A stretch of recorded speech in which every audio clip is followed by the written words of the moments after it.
Сайн байцгаана үзэгчдээ та бүхэндээ энэ орой мэндийг хүргэж байна. Футбол ток нэвтрүүлгийн маань энэ үлрэлийн цоо шинэхэн дугаар үзэгч та бүхэнд хүрэхэд бэлэн болоод байна.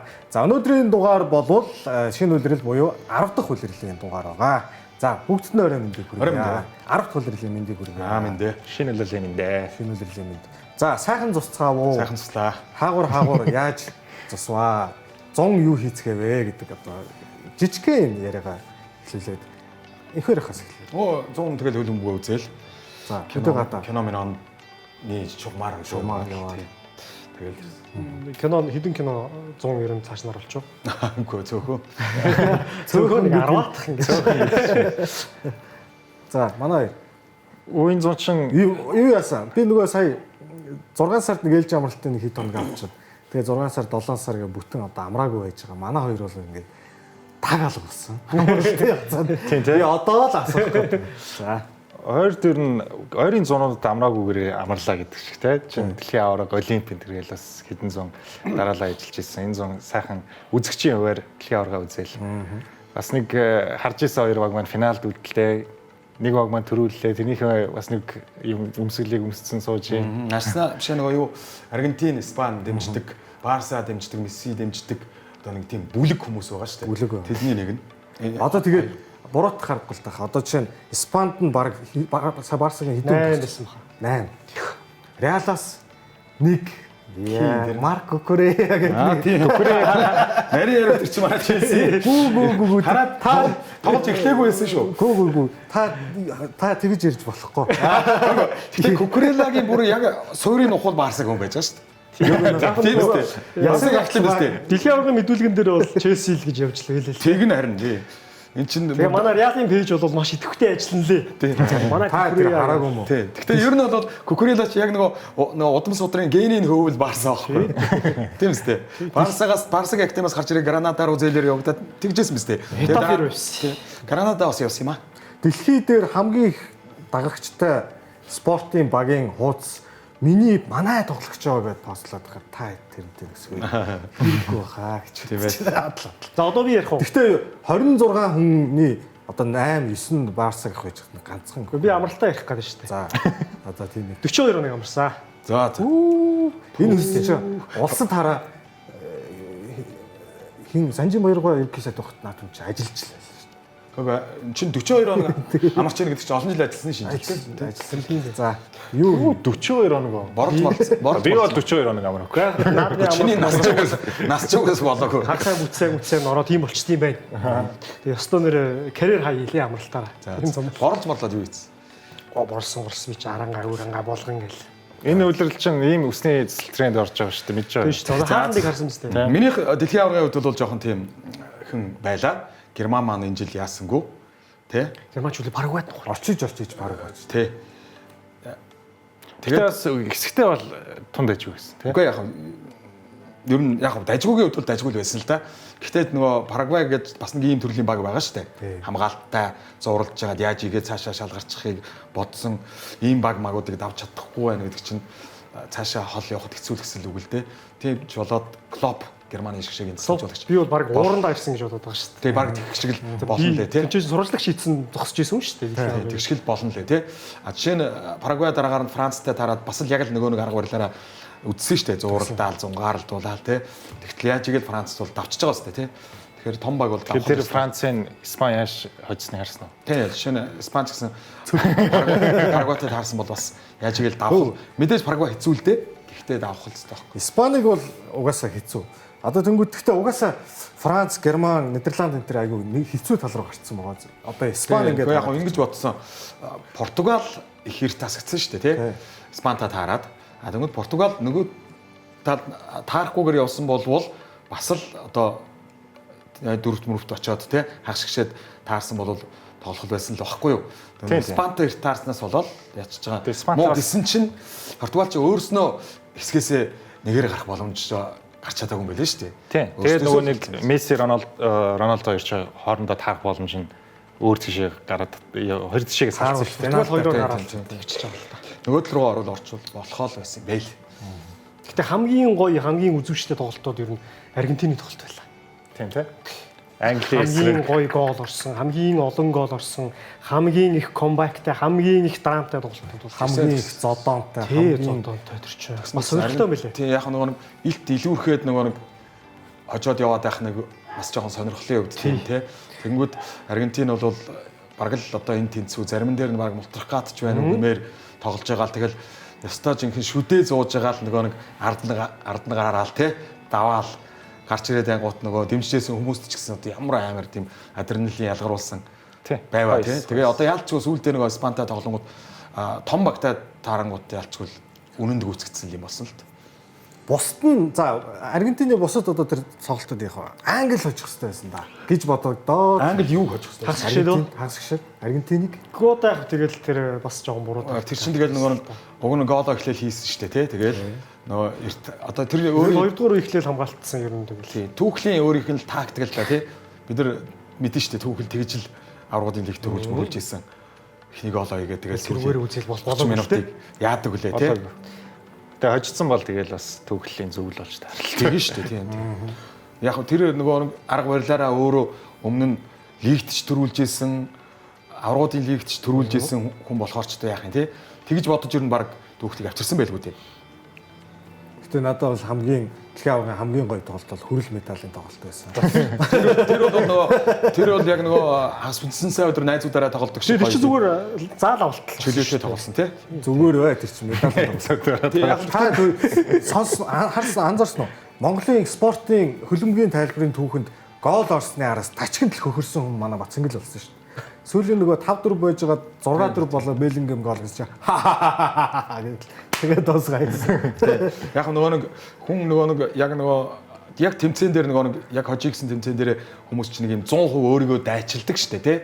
Одоо завсар зай нэг алхамч хоцрохгүй гэж хамгаалдаг үстэй тий. А тэнгууд хагас сүлсэнд найзуудаараа тоглоход бол яг ерөөдөө бол хамгаалаад байгаа. Гэхдээ яг нөгөө 100% биш нэг юм 50% та 60% та хамгаалдаг штэ тий. яг хамгаалсан юм уу дөө. Яг л тийм л тоглолт болчихлоо тий. Заал авалт маавалт гэдэг медалийн. Тий. За яг хөө шагналт 4-р байранд орсон. За хэдүүлээ үндсэн гол ярээрээ орноо. Community Shield-ийн тоглолт өнгөрсөн 7 хоногт өнгөрсөн 7 хоногийн ням гарагт болж манай баруун жигүүрийн хоёр маань тайлбарлсан. За тоглолт юу болов яав юу? За үнэхээр 3-ыг байхаас аргагүй аа. 23 секундын дараа болчихж байгаа шүү дээ. Тийм. Сити бөмбөг төрж амжаагүй багт. За энэ хоёр баг бол өнгөрсөн жил Премьер Лигт төрүүлэх одоо магадлалаараа хамгийн дээгүүрт явсан өрсөлдсөн хоёр баг. Сүүлийн нэг 4 тойрог хүртэл ер нь баг өрсөлдөөн байсан гэж хэлж болох бах тий. Тэгээд Премьер Лигийн Арсенал төрүүлсэн. Тэрний өмнөх жилүүдэд нь Ситийн төрүүлээд Арсенал нь хоёрт орчиж ирсэн болвол энэ жил Арсенал биелүүлж чадахгүйсэн даалгавраа биелүүлж төрүүгээ аваад харин нөгөө талд нь Сити FA Cup төрүүлснээр ингээ хоорондоо тоглож байгаа хоёр болсон. Энэ жил нэр энэний юг харсан уу? Кардиф тоглосон тий. Тий. Тэгсэн. Тэгээ нөгөө Wembley-д мэдээж болдог. Тэгээ Wembley-д яг энэ хугацаанд нөгөө викендийн тоглолттой байсан учраас энэ хоёр багийн тоглолтын хувьд бол Арсенал бол яг л нөгөө өнгөрсөн жилийн формороо магадгүй бүр тэрнээсээ ч баг илүү нягт чанга болцсон ч юм уу гэмээр тоглолт үзүүлжсэн гэж би бодоод байгаа. Харин Манчестер Сити бол өнгөрсөн жилээсээ нэлээд ер нь жоохон сулраа юу да байршлын хувьд хүмүүс өөр болсон байна. Тоглолтын тактикийн хувьд жоохон өөр болж ирээ юу даа гэж харагдаж илээ. За цоолос өстой гой тоглолтыг үзүүлсэн. Гой 8 гэдгийг харуулсан. Голын 2ч дамжуултыг өгөөд. Энэ одоо нэг Арсеналын нэг яригдалсан Мартинеллигийн байрлал яг одоо энэ том амжилт үзүүлэх гээд байгаа бол яг тийм том амжилтанд байх тоглолт үзүүлэхгүй байна гэж Мартинеллиг тэгдэг байсан. Тросар. Тий. Тросар бол яг нас нь угаасаа орой ирсэн тий. Цоолс бол тэгээд одоо тэр амжилтыг үзүүлэх хэмжээний залуу тий. Тий. 24-тэй байхаа тий. Тэгээд тодрон гарч ирж байгаа. Гэхдээ өмнө Премьер Лигт нэг ирээд явсан шүү дээ. Ямар багт ирээд явлаа? Норвич. Багдад ирсэн дээ. За хагас үлрэл тоглосон баг. Тийм. Гэхдээ тэр баг 4-5 жилийн өмнө шүү тэр чинь. Тийм. 19 мөстэй. Тий 18 өстэй. Ковидтэй жил. Тий. Тэгжсэн тий. Тэгээд Цоолс бол Бельгийн Брүүгэд бол өөрийгөө хэр зэргийн тоглогч болж өсөж байгаа бай гэдгийг өнгөрсөн жил аврагын лиг нэг дээр бол хангалттай харуулчаад тэгээ ирж байгаа тий. За ингээд 3-1 харьцаатай Арсенал хожлоо. За Арсеналыг тэгээд угаасаа хэдүүлээ нэг 2 үзүүлэлт харчаад юуны Coventry-тэй хийсэн нээлтийн тоглолтыг харчаад тэгээд нэг мөсөн гэж багцалж дундуур нэг дүгнэлт хийлээд явах те. За Community Shield-ийн түрүү Manchester United 21 байдаг. Арсенал сая 18 дахь авч байгаа. Ливерпул 16, Everton 9, City 7 гинэ. City-гийн 7 ч баг сүүлийн 10 жилийн дотор баг шүү. Нөгөө Премьер Лигт дандаа төрүүлээл тэгээд Community Shield-ийг аваад исэн гол төлөв. Ганц нэг алдсан тий. Гэхдээ ихэнхээр авсан. Лестертэй тоглоод алдчихдаг лөө. Тэгээ ер нь хэд хэд Лестер алдсан шүү. 21 онд. Тийм. Би нөгөө тайлбарт авах гээд нэг зүгээр сонир факт харсан. Юу гэхээр яг энэний өмнөх 10 жилийн Community Shield-ээс 8 нь дандаа FA-ийн цомынхан аваргууд нь ялаадсан. Тийм. Үлдсэн хоёр нь болохоор City тэр үлрэлтэ FA Премьер Лиг хоёуланд нь төрүүлсэн болохоор хоёрт орсон баг багтайгаа баг гэж Арсеналтай тоглоодсон юм байна шүү дээ. 2-3 тоглосон гэдэг чинь. Тийм. Тэгэхээр ер нь баг ингээд сүүлийн 10 жилд бол дандаа л цомынхан нь ялаадсан гэсэн үг. Тий. Manchester United ч нэг FA төрүүлэнгүүтээ Community Shield-д бас нэг тоглоод ирсэн шүү дээ. City-тэйгээ. Яг энэ хоёр болохоор 23 онд сүүлд нэг тараад пенальт цохоод тэгээ Арсенал нь очдог байгаа. Тий.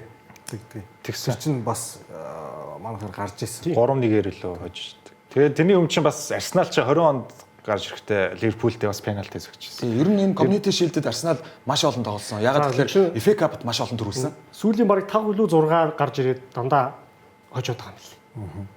Арсенал бол. Тий. За энэ Артета чинь тэгээд юу болчихлоо шүү дээ. Тоглогчийн өвөр 2 аваад тасжуулагчийн өвөр бас 2 дахь авч. Community. Тэгээд анх удаа ийм үзүүлэлт амжилт үзүүлсэн. Тасалж болгоч. Тоглогч эрхэм. City ч нөгөө хосцоо маяг их авсан л та. FA Cup Premier League 2-ыг 2-1 аваадсан. Тэнгүүд дандаа 2-т орсон багтайгаа тоглоодсон. Тий. За Community Shield бол ингээд Английн дээд лигийн цоо шинэх хуулиар эхэлж байгааг ингээд зарладаг юм тэмцээн. Тэгээд хамгийн одоо юу гэх юм бэ? Хамгийн топ формтой, хамгийн сайн үзүүлэлттэй хоёр багийн тоглолтоор эхэлдэг гэдгээр онцлогтой. За үргэлжлүүлээд би харин ухсаар байгаад нэг юм олсон нь юу гэхээр за тэр жилийнхээ Community Shield-ийг авсан баг нь дараа жил нь яадаг вэ гэсэн Төрүүлж ийсэн.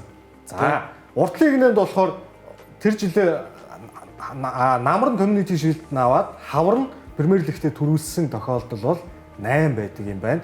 За хамгийн сүүлийнх нь бол одоогоос 7 жилийн өмнө Manchester City. Тэрнээс хойш Community Shield авсан баг ерөөсөө Премьер Лиг төрүүлэхгүй байна. Тийм байна. Ховор оноо тий. Арийнх нь болохоор Community-д мөнгө авсан, мөнгө буюу хожигдсон хэрнээ Премьер Лигтээ төрүүлсэн багуудын жагсаалт нь. Тэгэхээр City-гийн сая инх хоёрын хилээд идэг Community-г алдаад байсан гэдэг нь бол эндээс харагдаж байна. Тийм байна. 3 дараалал. 3 дараалж алдсан шүү дээ. 22, 23, 24 тий. За тэнгуүтээ одоо City тэр нөгөө 44 жилийн дараа төрүүлдэг жилийнхээ уртталт нь 8 сарын 9 сарын өмнө Community тоглоод хожигдсон байсан гэсэн үг. Тийм байна. Ливерпул 20 оныхоо юунд Community хожигдсон юм байна шүү дээ тий. Тэгснээ лигдээ төрүүлсэн байна. United-ийн 3 дараалсан чинь бас Арсенал тэр нэг алдартай жилийнхаа Community-д хожигдсон юм байна шүү дээ. 4 онд тий. Тэрнийх 2003 оны 8 сард болсон Community-д Manchester United-д хожигдсон байна лээ. Тургуулын цохилтоор болоод. Тийм. United болохоор тэр 3 дараалаад байж байгаа нь болохоор дандаа Community-д намрын тоглолтууд дээр 3 жил дараалал хожигдсон байна гэсэн үг шүү. Одоо City-гийн тэр 3 дараалал хожигдсон байсан. За ийм төвхтэй юм байж ээ. Ийм одоо бас нэг зурал. Community-д хожсон баг хамгийн сүүлд дахиад хаврын төрүүлсэн тохиолдол бол 19 оноос хойш одоогоор гараагүй байна гэсэн ийм зүйлийг би өнөөдөр цэнгэл ирсэн бол гараагүй байна гэж цэнгэл рүү харах гэж байсан. Тэгэж бол бэлдсэн. За, Arsenal Coventry. Энэ бол Премьер Лигийн нээлтийн тоглолт. Бэмгаар их чилж гүшин 3 цагаас Мөрийц цэнгэлт болсон. За. Энэ нээлтийн тоглолт шинээр орж ирсэн багтай гол төлөв таардаг те ер нь төрүүлсэн баг ер нь те. Тэгж байгаа. Тэгж хуваар ер нь гараад байдаг. За, Coventry City бол өнгөрсөн жил төрүүлсэн тэрний өмнөх жил доод одоо Championship-ээс доошо унангаа алдсан юм баг байгаа. Зя цоолсын амжуулалт Havertz юм байна. Kai Havertz. Havertz ингээд бүх тэмцээний хүрээнд сүүлийн 8 тоглолтынхоо 7-д нь гол тоглолцсон. Чи нөгөө 10-ын лигийн финалт голдчиход дараагийн тоглолт нь гэсэн үг шүү дээ. Албан ёсны. Хаварц нэг тийм одоо шороо шиг голдоод байдаггүй хэрнээ дандаа хэрэгтэй үед голддог хүн тий. Яг би яг тэгж л бодсон. Community Shield бас голдсон тий. Тэгээд яг л хэрэгтэй үед голддог. Багт нь нэг гол хэрэгтэй яг тэр үед. Яг том тоглолтод голддог гэгмээр ч юм шиг тий. За энэ тоглогч бол яг энэ хөндлөн дамжуулалтыг үнэхээр гоё. Цол биш.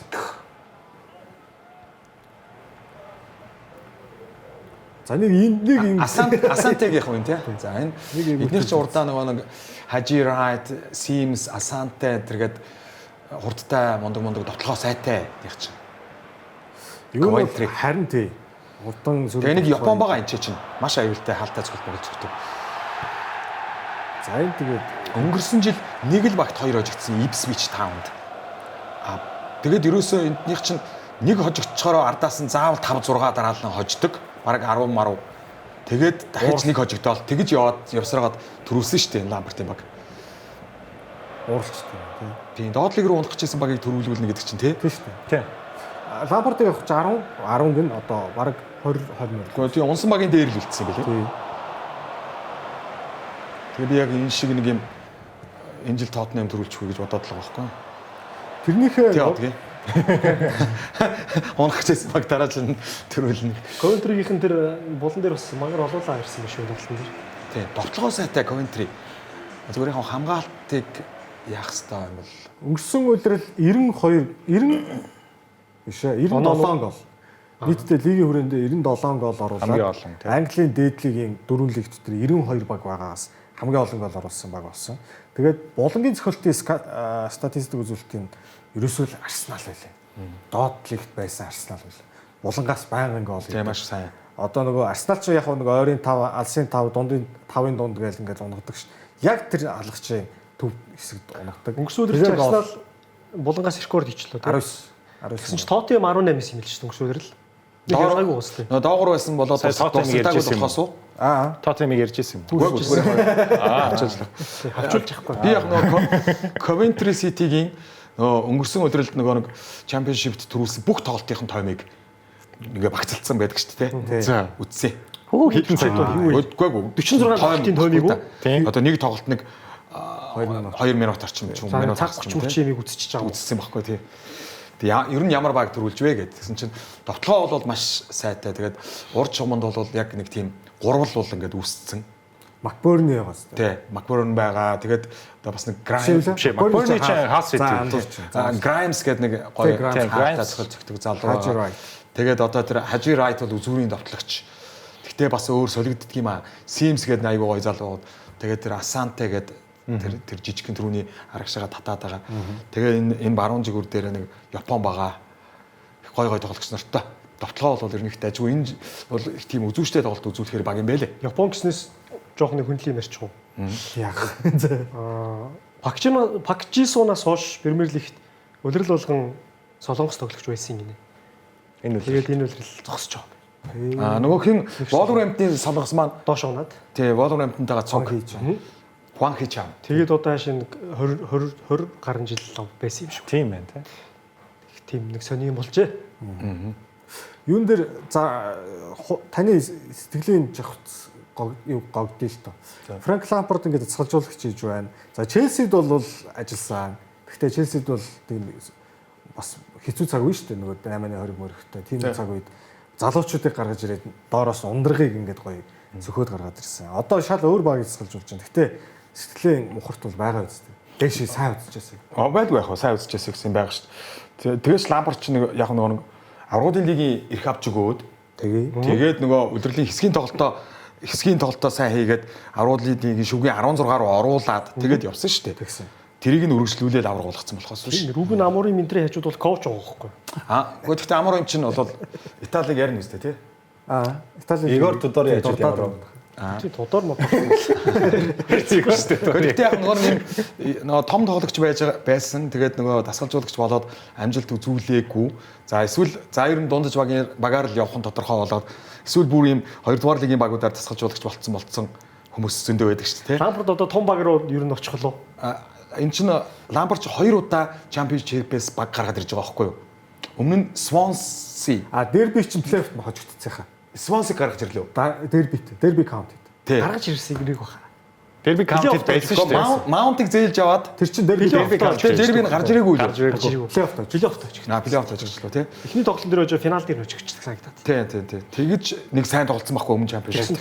Тэгээд Челси төрж ирээд тэр бол дасгалжуулагч болоод удаагүй байсан шууд томдсон баг юм тий. Тэгээд Челси гэхдээ ямар ч авруулын лигмэгт оролцсон штэ. Одоо хин Абрахамтай цуг. Тий арай одоо бодохоор бас тийм муу амжилт биш л байж та. Тийм штэ. Абрахам ч бол яг одоо бид энэ таньж байгаагаар бол тийм топ төвчний бол довтлогч биш шүү дээ тий. Тэрний дараа нэг төрээр ирсэн тий. Тэгсэн. Тэгээд буцаад. Тий, тэр бол төрөл байсан. Улирал хааж өгөө. Тэгээд энэ Coventry-д очоод энэ Coventry дээр ингээд дасгалжуулаад бүтэн улирал явуулаад төрүүлүүлснээрээ Lampard бол нэг юм өөрийнхөө дасгалжуулагчийн карьерийг нэг тийм тодорхой төвшөнд аваачаад ингээд ямар ч байсан дундаж хэмжээний бол дасгалжуулагч гээд тамгалчж байгаа шиг байна. Энд ч бол одоо гоё дарамтгүй ажиллаж байгаа хөө. Тий. Одоо ингээд Coventry-гээс явсан ч гэсэн дараа нь бол нэг юм дундаж хэмжээний баг бол авах байхгүй шууд. Премьер лигийн. Магадгүй. За аав. Одоо мэдгүй Кристал Палас ч юм. Тий. Энэ саяын Coventry дээр үзүүлсэн амжилт байгаагүй бол ирэхгүй байхгүй. Ирэхгүй. Өнөө. Тэгтээ ямар ч байсан өөрийгөө тий дундаж хэмжээний юм гэдгээ бол дасгалжуулагч тий. За тоглогчийн талаар нь ерөөсөө яриаггүй шүү. Дасгалжуулагчийн хувьд ярьж байгаа шүү. За Coventry за ийм байна. Тэгвэл Арсеналын талаар одоо хэдүүлээ ярил л да. Арсенал 2 дараалал 3-1-ээр хожижлоо. За Kai Havertz 2 тоглолт байтугай шүү дээ энэ чинь. Paris Saint-Germain гараад гол хийсэн. Сая City дээр гол хийлээ, Coventry дээр гол хийлээ. За Havertz бол яг хэрэгтэй үед гол хийдгээ гэж энэ хоёр маань сая хэлээд өнгөрлөө. Одигаар бас 2 тоглолт. Өмнөх нь 48 дахь минут, сая 49 дахь минут. Дараагийнх нь 50 дахь минут юм тий. Дараагийнх нь 50 дахь минут. За ер нь Арсеналын 2 тоглолтыг бас харлаа. Ер нь өнгө хэр вэ? За тэргүүн тайлбарлагч тийм байна. Яг Арсенал Марти Одигорын нөлөө ямар их хэмбэ гэж миний хувьд яг энэ тоглолтод харлаа. Яг тэгэхээр өнгөрсөн үлрэлт Одигор бас бэлтгэл хэмтлийн асуудал байсан шүү дээ. Өөрөө ч гэсэн энэ үлрэлт хэлсэн байлээ. Өнгөрсөн үлрэлт би яг хүснээрээ тоглож чадаагүй. Маш зөөртэй байсан. Тэгээд тоглолтоо гаргаж чадаагүй. Энэ үлрэлийн ихэнд яг одоо 100% бэлэн информтой орж ирэх үнэхээр гоё юм гэсэн. Тэгээд Одигорын ягаад нөлөө их байна гэхээр нөгөө одоо жишээ нь энэ байрлсан Арсеналын эсрэг байрлсан хамгаалт авж байгаа ийм одоо хоошоо сууж хамгаалж байгаа багуудын эсрэг маш гоё юм бөмбөг хуваарлтыг хийгээд тэр одоо хамгаалтыг задлж чадчихна. Одоо жишээ нь Манчестер Юнайтед бол сая Хал Ситигийн эсрэг тэгж чадаагүй шүү дээ. Автобусчингууд одоо юу ч хийж чадахгүй болчихдог. Яг Одигорын тийм тоглолтуудын нөлөө байна. Дээрэс нь яг энэ үлрэлийн мэдээж шинжилтийн тэр цоолсын 8 их гоё болсон байна гэдэг нь харагдаж байна. Тэгээд Райс одоо энэ хамгаалтын юунуудаас гадна дунд тоглож байгаа нөлөөнөөс гадна би нөгөө хамгаалт дээр чинь бас нэг 8 хийсэн шүү дээ. Химлээ. Конса. Тий, Эзри Консаг авчираад одоо яг үндэ хамгаалт за довтлогоо гээд хаалагч бүх байрал дээр артлын 2-3-т тоглогчийг харахад дараагийн 2 дугаар баг нь Премьер лигт баг бас өрсөлдөхгүй хэмжээний ийм багч. Маш зузаан бүрэлдэхүүнтэй. Тэгэд энийхээ ачаар яг одоо бол Премьер лигт мэдээж төрүүлэх магадлал Арсенал нэгт байгаа. Европын тэмцээнд аргуудын лигт өрсөлдөх одоо дэше явах магадлал бас хамгийн одоо өнгөрсөн үлрэлт бид ярьжсэн хамгийн магадaltaй баг нь бол Арсенал хэвээрэл үлдэж чадчихжээ. Тэгээд Англиас. Тий, Англиас гэх үү тий. Тэрнээс одоо өөр лигүүдээс тий одоо мэдээж Paris Saint-Germain ч аргуудын лиг бол барьцгүй л тий. Ингээд тоглоо явчихна. Урт хугацаанд ингээ явах 38 тоглох Премьер лигт бол ялчгүй л одоо Арсеналын урд аль нэг багийг харж чадахгүй. Тий. Харагдахгүй байгаа хөөхгүй. Арсенал зузаан багтай төрүүлсэн. Тэгтэл дээрээс нь дахиад тэрийгэ зузаалаад тий. Сул байрлуулаа нэмсэн. Одоо миний зүгээр ганц л байрал зүгээр довтлогч дээр одоо супер довтлогч ирүүлчихвэл одоо ер нь ингээ бүр яанаа л гэж бодож байна. Хуулийн налбараас ирэх гэж шүү дээ. Тий. Тий. Бруно Гемраш чиг бол би Манчестер Ситид өгөхгүй гэж авчих шиг боллоо гэж бодсон. Хэнийг? Ситид. Гемрашиг. Тий. Яг тэгвэл өрсөлдөгч чангарчих гээд байгаа байхгүй. Өрсөлдөгч чинь дунд байрлалын Родри Модрого явуулсан шүү дээ, тий. Тэгээд яг тийм 8 хийх гээд байгаа байхгүй. Ер нь одоо Премьер лигт байгаа топ одоо хагас хамгаалагч одоо бөмбөг хойролдог тоглогч нараас гингүүд чинь ихэнх нь явцсан байхгүй юу. Одоо Тоттенхэм Матеус Фернандес гэдэг ирээдүйн үүдээ хүний жишээ нь Тоналыг жишээ нь аваа явчлаа тий. Тэгээд зарим нь өөр лиг рүү явцсан тий. Тэнгүүд одоо Бруно Гимараш баг үлдсэн байсан байгаа даа бас. Тэнгүүд Сити авчвал гэж бодоод авчвал гэж би бодсон шүү дээ. Яасан ч мөнгөтэй. Тийм. Ялч нөгөө тийм зардал тимийг гаргана шүү дээ. Угаасаа нэгэнтээ нөгөө нэг цом авах гэж байгаа зорж байгаа багт бол. Одоо би Хулиан Алварезыг авчвал ер нь одоо бүр дийлдэхгүй байх л гэж бодоод байна. Яг нь Йокерис бол мэдээж тэр шал өөр арга барилтай тоглогч нар шүү дээ. Йокерис бол одоо бие хүчийн тоглолт сайтай нөгөөдөлдөө боломж өнгөрсөн үеэр яг нь тим олон гол хийх үү. Тэгэхээр яг нөгөө боломж гаргаж өгсөн. Габриэл Жесус Месүсээ явуулах хэрэгтэй болох бах тий. Тэгээ Габриэл Жесус, Габриэл Мартинелли ер нь явах баха. Хэрвээ одоо Мартинеллиг нэг 50 саяар Турк мөркөр явах гэдэг шиг байна. Тэгчих юм бол 100-г нэмэл Алварезыг авлаа шүү Тий. дээ. Гэхдээ нөгөө би ингэж бодоод байгаа байхгүй юу? Тросараа явуулсан шүү дээ. Тий. Тэр жигүүрийн. Тэнгүүд Мартинеллигээ дахиад явуулчихлаар чинь одоо хиний цоолсын сэлгээгээр хин орж ирэх вэ? Эзэ байгаа. Тий, ер нь дотроо ингээд жоохон яачих واخа эзэ. Ховирчих уу тий? Тий. Уртлын ид бол ингээд болчих واخ л гэж боддог шүү дээ. Тэгээ Арсеналын довтлогоо үүсгэж байгаа барил одоо арга барил үнэхээр гоё болсон юм шиг санагдаад байна. Баруун талд бол одоо Сака болон хин Мадуэке тэгээд Давм маань байгаа шүү дээ. Тийм. Давмыг болохоор зүүн рүү гаргацсан биш. Би бол болох байх л гэж боддог. Тий. Хамгаалт бол угаасаа маш гоё шүү дээ. Одоо Жесусыг ер нь явуулах бах тий. Тэгнь. Тэгэх бах. Габриэл авчвал харин Габриэл хоёр Габриэл ер нь явна гэдэг байхгүй. Габриэл Жесус, Габриэл Мартинелли. Аа. Тэгээд Алваресыг ялцчихвал авахыг хүсээд байна. Дунд одоо Мерино Зирино яах юм бэ? Тэгэл одоо яг ч юм сэлгээ Мерино ч юу шүү дээ. Сэлгээний довтлогч шүү дээ. Ер нь дунд биш. Өнгөрсөн тэр бол тэгээ Мериногийн жоохон тааламжиг өөрт нь жоохон юуг байгаа юу? Өөрөө бол аль нэг одоо бас том лигт гараанд байх хэрэгтэй хүн шүү дээ. Тэ?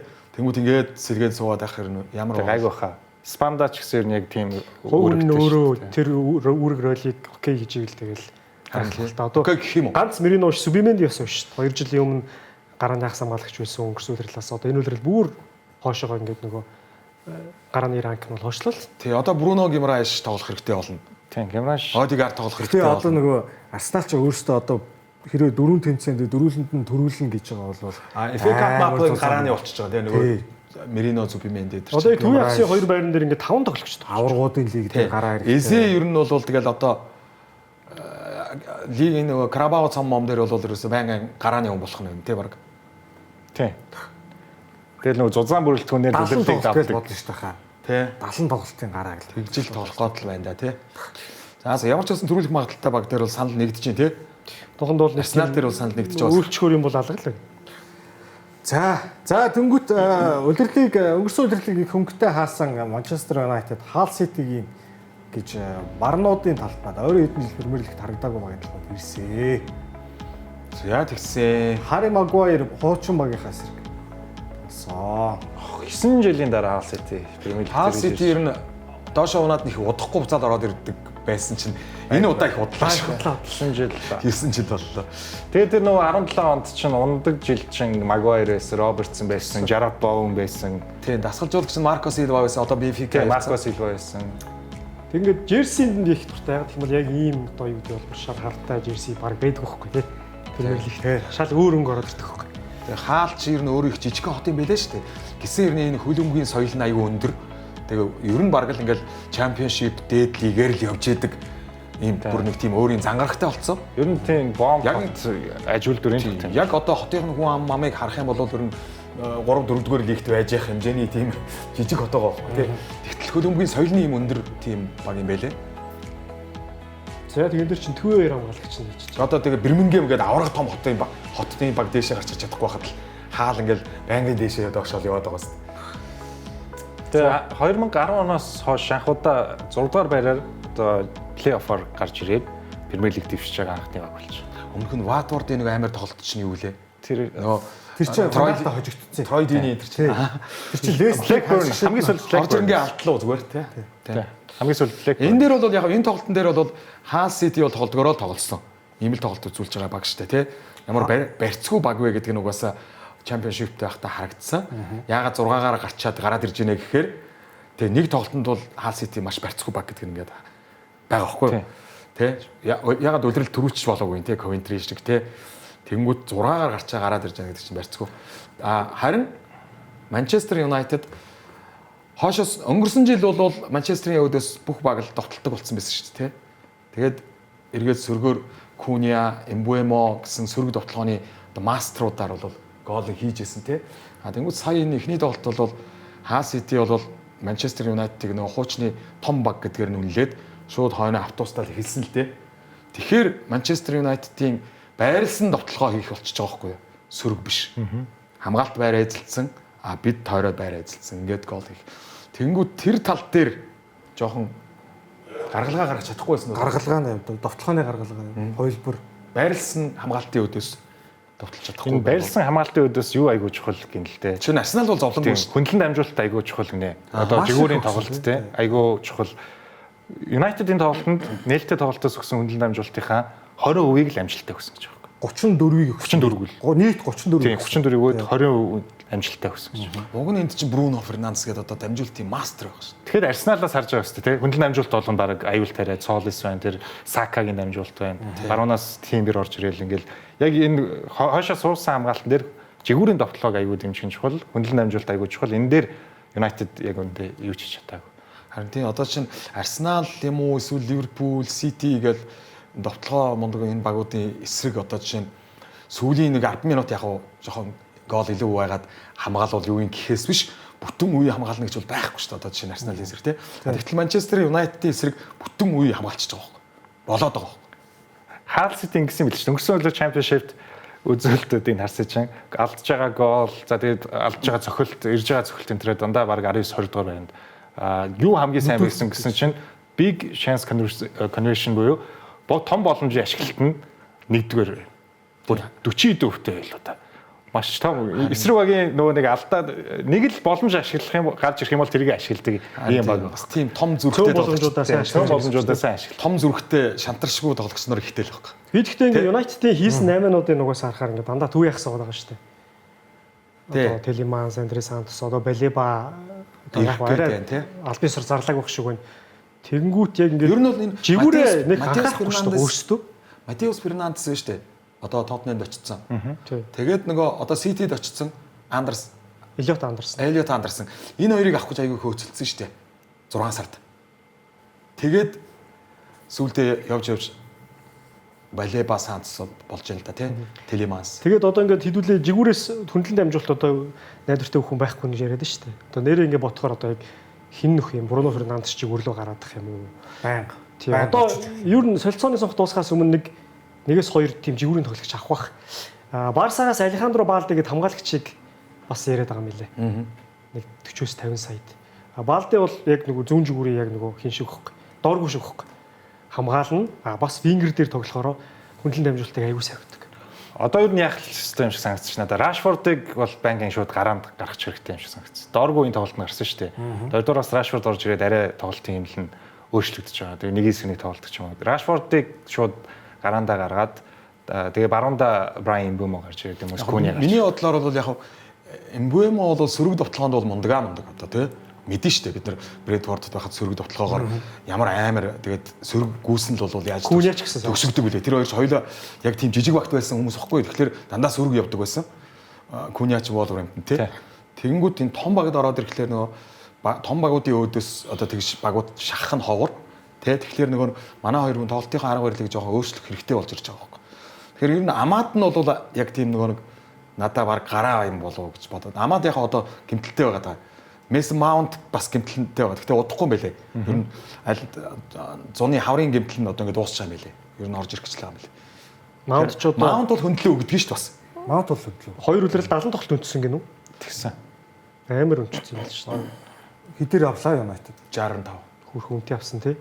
Яг одоо бол үнэтэй биш болчиход шүү дээ. Тэр үедээ л үнэтэй санагдав. Сая тэгээд яг дооргүй шоо хоёрыг заавал хамт гаргах шаардлага байсан үгүй. Тэр хоёр ер нь хамт гараанд байгааг би нэг сайн ойлгохгүй л байна. Харин тийм. Тэгээд би бол дооргүйг баг зүүнний хамгаалалт дээр нь дахиж тавьж үзээд Rashford-ыг урд нь л тоолвол маар юм шиг санагдсан надад бол. Тэгээд яг энэ United хийсэн хамгаалтын 8-ууд бол надад таалагдчих. Яг гэхээр 150 саяд 3 тоглогч авчих байхгүй. Андре Сантос, Телеманс, тэгээд хэнийг Балебаг сүлд одоо ингээд баг Балебаг ер нь үнэн бууц юм уу Балеба? 70 мал болчихсон. 70 болчихсон. Үнэхээр 100 гарсан байсан. 120 гэж хэлсэн шүү дээ. Сэж одоо 65 дээр нэмэх. Балеба бол хар ажил хийн. Андре Сантос бол ирээдүйдээ залуу тийм үстэй дөнгөж 19-тэй хүүхэд. Телеманс бол туршлага. Тийм. Тэгээ нийлээ 150 гэвод та тэгэхэд одоо бусад багууд нийт тоглогч ил барыг энэ үгээр аваад байгаа шүү дээ. Тэгэхээр яг Асамалтын хувьд бол тундажгүй 8-ууд хийжлээ гэж хараад. Тэгэд яг цалин ч гэсэн байж юм бил. Балеба ч Брайтонд 17-аас 18 мянган паундыг авдаг гэсэн үнэ 7 бага авчихсан. Тэгэж одоо 58 л болж байгаа юм байна. болж байгаа юм байна тий. 17-оос 18 яаж амдэрдэг байсан юм бэ? Тэгэхээр нөгөө хин Мэйну маань юу нь яах гэдэг Аа. Коби Мэйну Коби Майно сэлгээ болох гээд байна уу? Үгүй баха. Тэр гурвын хажуугаар байн гарч чадах уу? Бас United ч аврагуудын лиг тоглоно. би ингэж бодоод Хоёр байгаа. цомд аа. Сая зүгээр жишээ нь яагаад Сантосыг гаргасан юм байгаа. Ер нь бол би Балебагийн хажууд Телеманс гэж тоглох байх. Ер нь цаашдаа. Тэгээд Майно Сантос бол угаасаа бүр Майногаасаа дүүстэй. Тэгэхээр энэ хоёр чинь хоёулаа ер нь бол ирээдүй гэсэн маягаар л одоо явах бах. Тэгээ нөгөө Карабао цомомд яг тоглоол явах бах. Та харин Манчестер Юнайтедийн довтлогоо юу гэж бодож байна? Үзүүрийн довтлогоо яг одоо Куня, Эмбуама хоёр байх ёстой. Шешко шүү дээ. Агүй Шешкогоо сэлгээнд хийгээд байгаа. Шешкогоо. Чи одоо тэр гурав дээр бол нэх заавал тийм топ зэрэглэлийн хүн бол хэрэггүй баха. Өнгөрсөн үлрэлт гол нь болцсон бохоггүй. Довтлоо нь. Ажиллаж ирсэн. Зэрэгцэг яах вэ?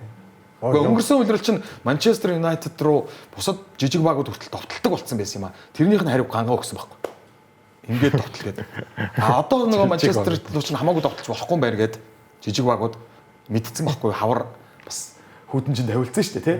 Тэнгүүд одоо за болио үлээгээд шууд хамгаалж гарч ирээд байгаа. Харин тэр тийм болохоор би нөгөө хоёр жигүүрээ л сайн дэмжих хэрэгтэй л гэж боддог. Довтлогоон дээр бол би Эмбемо Кунягийн яг гүйцэтгэлийн ур чадвар бол бас сайн л гэж боддог. Өнгөрсөн үлрэл хэдэн гол хийсэн бэ юм уу? Голын оролцоо бас нэг 20 гарсан байна. Голын оролцоо өндөр байсан юм шүү дээ. оролцоо Куня бас тийм үү? Тэр хавцаа юу? бас 10 байсан. Ер нь хуваагаал хийцгээсэн. Каземиро 10-ыг хийцсэн юм чи. Смироч улстай хэрэгтэй голоод гэсэн л тий. За, юу яриа? За, United гээд хэдүүлээ зөндөө ярина. Өдрөлийн уртс зөндөө ярина. За, Brentford, Tottenham, Лондонны дерби тоглолт. Дерби юм тий. Дерби. За Brentford ийм л гол хийчихэд байгаа юм да. Энэ гол чинь баг за 30 дамжуулалт явцсан шүү. Эхний гол. Гэтэ одоо яг энэ бол Хөр харин бэлтгэл үстэй. Бэлтгэл дээр хийдэг юм үстэй. За. энэ Кейтембрисийн Брентфорд бол тэр чигээрээ л орж ирчихлээ. Өсөөр амарс. Тий. Харин энэ Tottenham-ийн хувьд хамгаалалт яагаад ингэж дундуураа ингэж амар явуулаад байна. Цохиулж мөхүүлээд. Болоог байна. Хэцүү л харагдчихлаа. Ван Хеке, Ван де Вен хоёр үстэй. Синеси хоёр. Тийм, Вандуэн гэрэлтэй байгаа. Синеси. Одоо цоо шинэ 2-8 төвд гарч ирж байгаа байхгүй. Тэгээ Робертсон зүүнд энэ Грей яасан бэ? Бүр багийн ахч чинь туустай. Тэгсэн шүү дээ. Тэгсэн одоо хамгийн залуу гэсэн шүү дээ. Тотtenham төгөнд дэмж өртөө. Harry Kane 21-тэй ахлагчийн тустай гарсан. Арчигүй 20-тай. Одоо өнгөрсөн үлрэлийн 14 дөрүлээ солигдож гарч ирж байгаа байхгүй. Цохиулаад байгаа. За тэгээд хаалаа гэхэд ойсон бөмбөн дээр дандаа л Brentford юм байгаад. Тэгээд нэг маш олон 8 хийсэн. Нэг нэр одоо нэг баг болох гэж байна. Хэсэг болох л шинжтэй харагдаж байна. Бараг нэг 30-аад тоглох юм шүү. Гэхдээ энэ юу л да? Поро байгаа үстэй. Хоро байгаа. Поро ч ер нь том багууд ер нь авчих гал байгаа шүү тий. Хоороч ер нь өөрөө ч бараг явчмаар санагдав. Ромеро явчихсан. Одоо би бол гарааг ер нь Вандевен Ван Хекел гэж хараад байна. Ван де Вен, Ван Хеке тэгээ Поро. Зүүн дээр Робертсон. Зүүн дээр Робертсон. Синеси бол ер нь сэлгэнээс л тоглож. За хин яг гой цэвэрлэхийн яг юм чи. Тонали. Цэвэрлэгэн дээр одоо тэгэл нэг шинэ хоёр л байгаа шүү дээ. Гол цэвэрлэгийн баг Фернандеш юм уу? Матеуш Фернандеш Тонафи хэлдэг. Хойлол гараад. Тонали Матеуш Фернандеш гараад урд нь болдог бол Джеймс Мэдисон тоглож. Мэдисон одоо форм болоог уу? Мэдисоны гимтэл итгэж байгаа юу? Хавар яг уу орж ирсэн л тээ. Нэг цөөхөн л тоглосон. Тий. Амар гоё 8 хийсэн хүмүүс нь гимтчихэд байх. Шавин Синус тэгээ энэ өдрөл байхгүй юу? Ер нь он гартлаа байхгүй. За Галахер гэж хар ажлын хүн байгаа. Бага. Зүтгүүр тий. Сая бол 10 номер дээр гарч ирж илээ. Тий. Зүтгүүр. Тэгтээ яг нөгөө төгс хүн биш шүү дээ манай хүн чинь тий. Ямар мөнгөтэй юм бэ? Одоо ираа. Энэ нөгөө юу вэ? яах гэдэг нь шалгалтанд оруулах гэдэг. Тий. Арбит юу лээ? Аудит. Аудит. Одоо газрын тосны юу нээсэн? Цэнгэлтгийнхаа дуус. Тэгтээ бас овоо идүүн зарсан тий. Гэхдээ энэ би нэг хийх бол зараагүй. Ромерог санжийн, хаалгач Викаро явсан. Ван Хеке чинь 60 гэж байна. Матеуш Фернандеш зах зээлийн ханш нь 32 сая, авсан үнэ нь 100 сая гэнэ. Ирээдүүл гэж авч байгаа. Нас нь аюу залуу шүү. За. Гэтэ Матеуш Фернандеш 22 Яг үнэтэй. Тэгээс. Сандро Тонали West Ham 108 гэж байна. Тэ. No bread. Одоо болог багш Савиньо ирж байгаа, Мармуш яригдчихээн. Савиния Мармушийн багц хэд гэж байна? Хоёулаа 70 гэж байна. Яа. Нийлээ 140 юм уу тий. Тэгээ Гакпо бас яриад те. Энэ гурыг багцлж байгаа юм. Энийг хараач тийг шинэ хэсгийн багш нэг гол дөр нэг юм хилчээд ингээд шилэн үзэх юм байна шүү дээ. Даал гээ. Баг нь бүр ингээд аваад байхаар ичиж эхэлж байна удаа бүр зүйл тий. Гэхдээ гол нь тэгээ аваад нэг баг болгож чадахгүй хэрэг ялаа л та. Болгоно. Дезерби бол болгоно. Ганц найдаж байгаа үн Дезерби л байна одоо. Тодор байсан бол угаасаа юм найдаач хэрэг. Гэхдээ Дезерби болгоно. Тэгээд жигүүрийг айгу тийм аюултай болгох гэж шүү дээ. Одоо жишээ нь Савиньо, Мармуш энэ хоёр ч нь бол цагтаа багуудтай гялцчихсэн амар жигүүрүүд шүү дээ. Бас хүн тогтооход хэцүү шүү дээ бас хууралттай. Тэгэнгүүт нөгөө Сити гэдэг том багт очингуудаа энэ зүгээр сэлгээ болцсон болохоос биш. Яг ингээ гараад ирээд гараан тоглол аюултай хүмүүс тий. Довтлогч харин Ричарлсон Солонкагаар л байх юм уу? 9-8. Одоо тэгэл тэр хоёроо сайхан ээлжлээл гарах бах та. Яг үзүүр дээр бол яригдчихэж байгаа хүн бол алгал. Угаасаа үзүүр дээр одоо зах зээл дээр ч сайн тоглож ирсэн байна дөө. Яг Харин тийм ээ. Яг хаалт л. Яа. Холийн адвараас яриа авчих юм шүү дээ. Хаалтыг тэр гураа болоод хаалтыг 200 гарах уу? Холионыг авсан зогсож иж байна. Гэхдээ ер нь баг энэ ийм мөнгөтэй бол баг Мбаппе хаална гэдэг юм магадгүй. Үгүй харин гэтээ бодолтой 100 Фенербахчед Нэнэ гэж нэг залуу амар довтлогч гарч ирсэн. Сая хэтрик хийсэн. Тэгэхгүй сонсож. Манай хаагент болсон. Фенербахчед байгаа. Нэнэ гэж залуу байгаа. Матеш Фернандес чинь 100 авчихсан тэгээ еврогоор. Тоноли чинь паундаар 100 гэдэг чинь еврогоор 120 гэж байна. Тоноли ч одоо нэгэсэндээ юу л та Бруно Фернандес л та ер нь. Тэгэхээр ингээд тийм хэмжээний л одоо цогсон бөмбөг яг эзэндээ яг л цэгээ ондгол тийм хүн бидтэй. Тоглолтын үзүү ур чадварыг ярьж байна. Тий. Тэгэхээр чинь авахд харамсахгүй байхгүй юу Тоноли дээр. Тонолид бол 100. Тоноли яг нөө Матеш Фернандес энэ хоёр нийлээд 230 40 евро сая евро гэхээр одоо нөгөө саяны Юнайтедийн 3 тоглогч нийлээл өрх 100-тай болж байгаа шүү дээ. Тэгээ Сити ч бол нөгөө Элиот Андерсон арай илүү ч юмсан. Аюу Буади хоёрыг чинь бас ялгаагүй л Би харин Элиот Андерсон ер нь цаашаа яг нөгөө төсөөлж ирсэнээр тийм лаг тоглогч болох болов уу гэдэг дээр айгүй эргэлзээд байгаа шүү дээ. Сити тэрэн дээр уусаа баталгаагүй шүү. арай яарч уу гэж бодоод байгаа. Тийм гоё болно гэсэн баталгаа байхгүй шүү дээ уусаа. Харин тийм. Би энэ танаа авдаг Матеус Фернандесыг бол ирээдүйдээ мондог болох байх гэж боддог байхгүй. Үгүй тэрний оронд би бол Андерсныг илүү гэж бодсон. Би харин Андерсон дээр нь жоох эргэлзээд идэв. Цаг хугацаанд харуулах байлгүй тий. Тэгэндээ. За Брентфорд хотгийн араас 2024-өөс 25 оны улирлаас хойшоо би топ утсаа. Топ 6 багийн Одоо хуучин топ 6 юм. хуучин одоо ч топ 6-гаар баг энэ хэлэгдэхэрч боллоо дөө топ 6 гэж. Тийм ээ. Үе Астон Вилла дундуур нь орж ирээд толгой эргүүлээд байна. 24-өөс 25 оны улирлаас хойшоо нийт тоглосон тоглолтын тоо нийт авсан оноо байж байна. За Челси бол 77 тоглолоо 124 он авсан. Эдгээр багууд дотор бол Одоо сүүлийн 3 жилийн 2 жилийн гэсэн үг юм уу? Тэгээ одоо яг уу 2 бүтэн улирал болсон. 2 2 үлрэл гэсэн үг юм байна. Өөр нэг яг ийм л байсан л та. Арсенал угаасаа Сити 2 ийм л тоглосон угаасаа тий. Өмнөх 2 үлрэлд 17-д орсон. Энд бүр 16 гэж шүү дээ. Болж байгаа байхгүй. 25 баг Премьер Лигээс орж гарсан байна. Энэ хооронд. 16 гэхээр болж байгаа юм. Энэ үлрэлийн амжилт юу юм? Доош онохгүй байх. Доош онохгүй байх уу? Тэгээ энэ 6-гийн ер нь ранк бол нэг ийм л байсан тий сүүлийн 2 жил ялч. 77 тоглолтоос 79 он авч болох юм уу? Болоод байна. Болоод гэхдээ үргэлжлүүлээ тоглоод байгаа юм шүү. Нөгөө чинь 2 жил дараалан 16-ад ороход ер нь ийм оноо байдаг байх нь шүү дээ. Тэгэхээр чинь одоо тэр дундуур байдаг Эвертон, Брайтон энэ чинь энэс дээшээ байгаа гэсэн үг байх. Тийм дээш байгаа тийм. Хожигдлын хожлоосоо 2 дахин Тэгээ 2 жил дараалан 16 л 17 л юу? Тэгээ энэ хооронд Арсенал 9 хожигдсон байхад Тоттенхэм 40 хожигдсон. Би бурхан минь. За тэгээд ягтай зүгээр жоохон нэг юм тоолцохоор энийх гэж авалсан. За Ньюкасл Ливерпул Энэ даваа байдлаа гэж ашиглаж болох юм уу? Болох юм билгүй. Ньюкасл Ливерпулийн юу байгаа? За хэдүүлээч угаасаа Премьер Лиг төрүүлэг хэлц учраас. За бас шин дасгалжуулагчтай баг Ливерпул. Чи хоёлаа. Тий. За Ньюкасл ч бас шин болчих ш тий нэрээ. Тэнийг өстөө сурггүй Яслэ гэж. Матес яаслаа шүү дээ. Матес яслэ. Элангач одоо ингэдэг юм байна. Энэ гэхдээ бүр сөрөг тоглоо болгүй. Бүр хойноос гүйсэн. Энэ Ливерпулийн бүр аюултай дамжуулалт байгаа. Одоо Элангагийн гүйлтийг хараарай. Тэр цаанаас ард.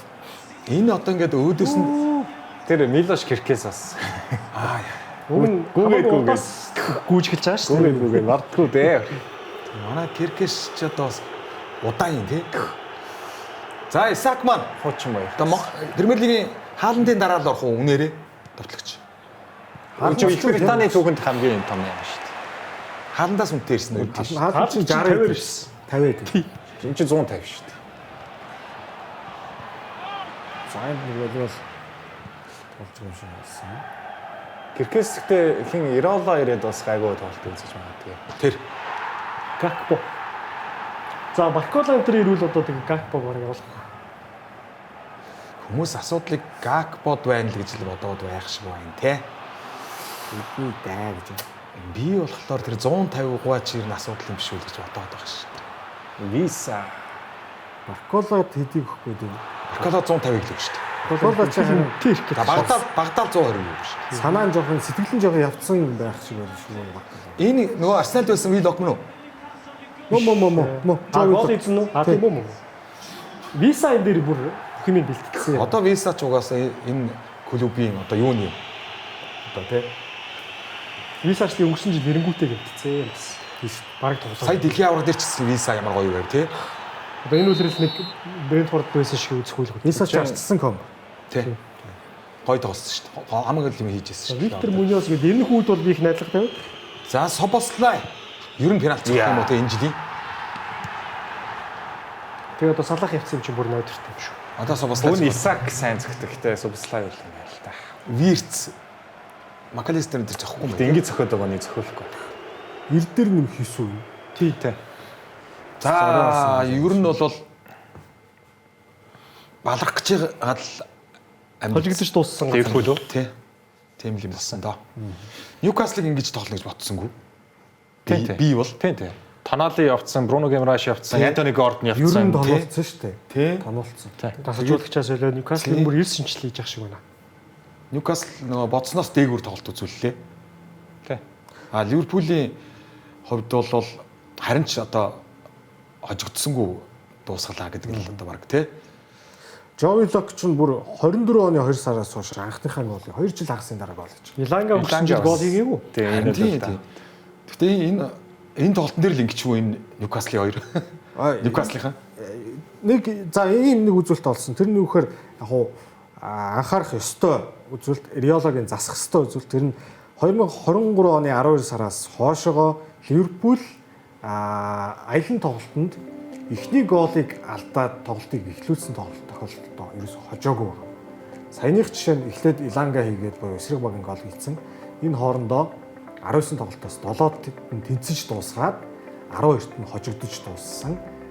Гоолын зөрүү бол ийм байна. Гол өөрөөсөө бүр гоолч оруулж чадлагүй дууссан тоглолтоос 19-аас 2. тэгээ хожил бол бүр 0 байгаа юм уу тий? Хожил 0.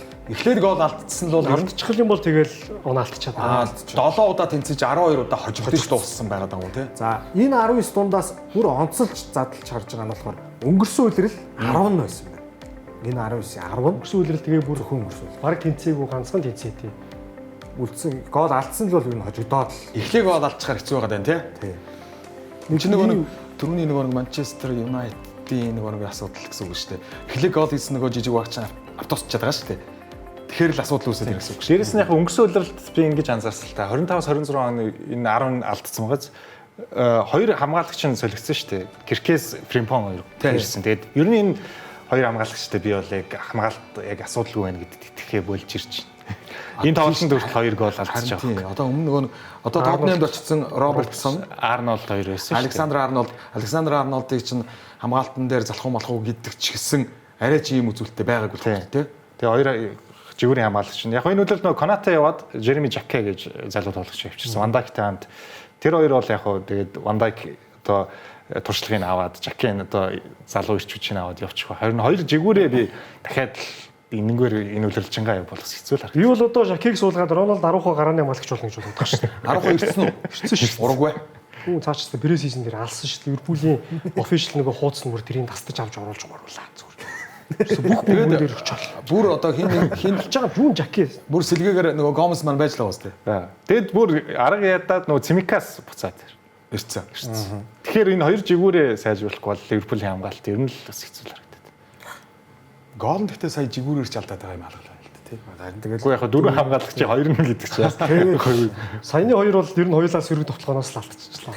Энэ бол нөгөө Иреологийн засах хэвээр дөнгөж үлрэл эхэлж байгаа ч өсөө үлрэл эхлээд ягаа юм чинь нөгөө Ньюкаслыг Борнмуттэй. Ньюкаслыг 3-2-оор хожиход нөгөө нэг залууч юм лээ. Ингума. Нэг удаа авардаг уу? Нэг удаа авардаг чи яг үлрэлийн их үед ч. Тэгээ засах хэвээр Тэр ч одоо энэ жил нэлээд минуттай байх бах тий. байна. Угаасаа баруун зүгээртэй бол Салахын байрлалыг бараг авчихлаа.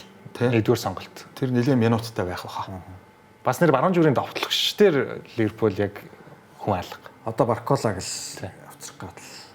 Баруун гэдэг нь алийг нэлээд энэ Салахын байрлал. Салах яваад одоо энэ тоолд нь бол Ингума гарч ирж байгаа. Ер нь зүүн дээр бол хүмүүс байгаа шүү дээ. Коди Гакпо байгаа.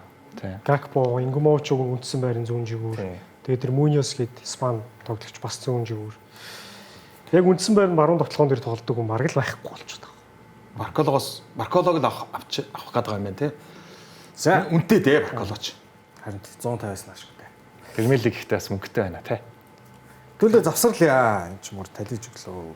Завсарлаа нэгдүгээр төргийн үр дүн хараад тэгээ шууд араас нь завсарлаа. За ярьсан тоглолтуудаа алгасаад Эвертон. За энэ хоёр бол ан маань үдсэн. Кристалч сайн байлээ, Эвертон сайн байлээ. За яг харахад 2-0 гэж харагдаж байгаа боловч энэ хоёр бол зүгээр ан маань амар юм болсон шүү. Үнэхээр сайн байлээ энэ хоёр. Ипсвич цаг дуусч байгаа Сандерландд гол хийж хоцсон. Сандерландээс нэг тоглогч хэн блэ? Одоо ингэ ерөөс нэр тогтох. Сандерландээс нэг тоглогч өнгөрсөн үлрэл баг Сандерланд чөлөөлсөн юм уу да гэрийг. Гэсэн тэрний Ипсвич дээрээ сая Ипсвич Сандерландээс хожлон голцсон. Их сони юм. Лидс Сако. Тий. Их сони юм ингэсэн.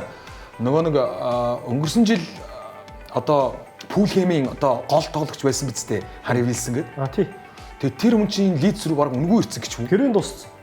Ингээ Вүүлэм сунгаагүй. Сонио. Тэгсэн ш. Удирлынхаа шилдэг тоглогчтойгоо гэрээ сунгаагүй. Харин тий. Цалин гайхалтай юм байна. Ноттингем Лидс хоёр бол тэнцүү тоглосон. Зүгээр нэг л стах нэг хаалттай цогт хийцэн тий. Тэр Брайтон яаж байгаа? Энэ бол яг Астон Вилла өөрснөө их тийм намбраагүй тоглосон. Товтлогоон дээр нь одоо хагас Буэндиа гарч 100 жилийн ганцаардлын Буэндиа гарч ирээд. тий. Макондо тосгоны. Тэгээ ер нь Астон Вилла бас жоохон энэ үлрэлд бол хүлээлт баг тавихгүй бол Роджерс яваад ингэх гээд байгаа юм. Оли Воткинс ч одоо энэ 7 хоног шийдэгдэнэ гинэ. Араб руу явах гэдэг юм. Араб руу явах нь. Явчихна бол товтлогч авчирна гэж байгаа. Тэр мөнгөөрөө. тийм. Тэгээ тоглогч авчираад яг Роджерсын тэр нөлөөг одоо саяны улаан улс авдаг тэр Гомес ч юм бол тэр нөлөөг хангана гэж байгаа. тэр хоёрын байрлал шал өөр шүү дээ. Гэхдээ товтлогчийн ардл баг шүү дээ. Үгүй Гомес ч аршаа. Ер нь тулгуурын ахсан юм шүү. Гомс бол. Гомес арай хойш. Морган Роджерс ч бүр 10 юм уу зүүн зүгээрээ. Гэхдээ Гомес ч 10 дээр тоглохын гэсэн. Ер нь. Гомес. Өнөхөр агент юм чинь нийтж байгаа юм. Тий. За тэгээд Тэгээд Сити одоо тоглоо авах юм бэл. Сити чинь сая сүүл бас цаг дуусчихд гол хийсэн. Тий. Челси өвчтөр Фулхэм Арбилао гэсэн. Шави 85 дээр хийгээд 92 3 мурав дээр тэнцвэрсэн шүү. Тий. Хожлын голс шүү. Сити чинь айгүй эвгүй болж ирээд бас нэг хоёр төвийн хамгаалагч шиг болцсон. Мареска одоо анхныхаа тоглолтыг ямарчсан хожлоор Сити маш олон хүн явуулсан юм биш үү? Тий яваа л. Одоо Нико Гонзалесийг хүртэл урчин 40 саяар Ньюкасл гарчлаа. Тэгээд буцаагаад одоо нөгөө хүн авах гэхээр одоо амжих юм уу? Ситигийн зарсан 8-ыг баг 300 саяар өгч ийлээ шүү. Па 60 80 40 гэл. Тийм Мареска ч н одоо яана энэ жил одоо. цэвэрлэгээ бол. Тийм яг гэхдээ Мареска ч өөрөө өмнө энэ багт байсан учраас тий. Тэгээд өөрөө энэ баг руу Гвардиолагийн дараагаар би дасгалжуулагч чинь Ситигийн дасгалжуулагч болмоор байна гэж өөрөө Челсигийн удирдлагатай хэлсэн байлээ шүү дээ.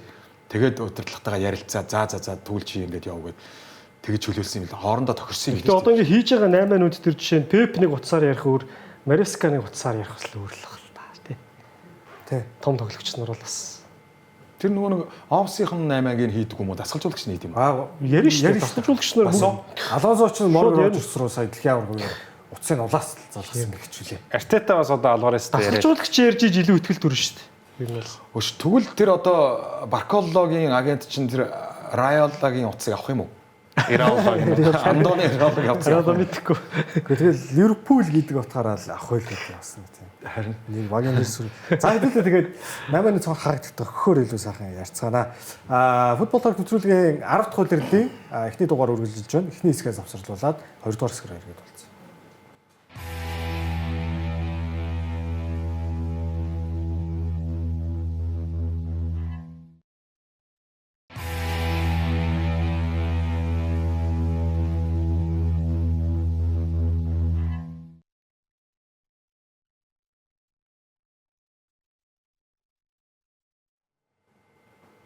Нэвтрүүлгээ маань 2 дугаар хэсэг эхэлж байна. За 2 дугаар хэсгээр өнгөрсөн 7 хоногт амралтын ням гарагт болсон. Бишээ ням гарагт шилжиг шин болсон.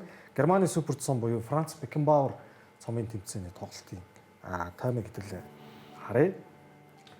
За ч одоо 3 дахь нь удаа Бекенбауэрын нэрмжит болоод супер цом.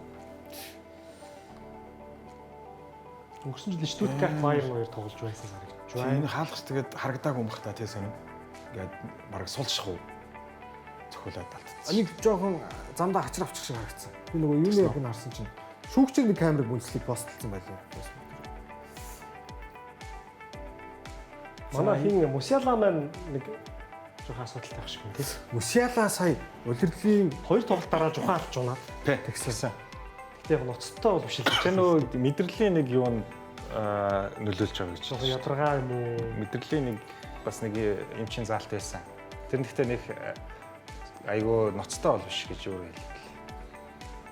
Нөгөө нэг манай Дайн тоглогч Эргэсэн. тий Кристиан Эриксэн шиг бол биш. Биш. Тийм тэр одоо бүр зүрх бол авчиж.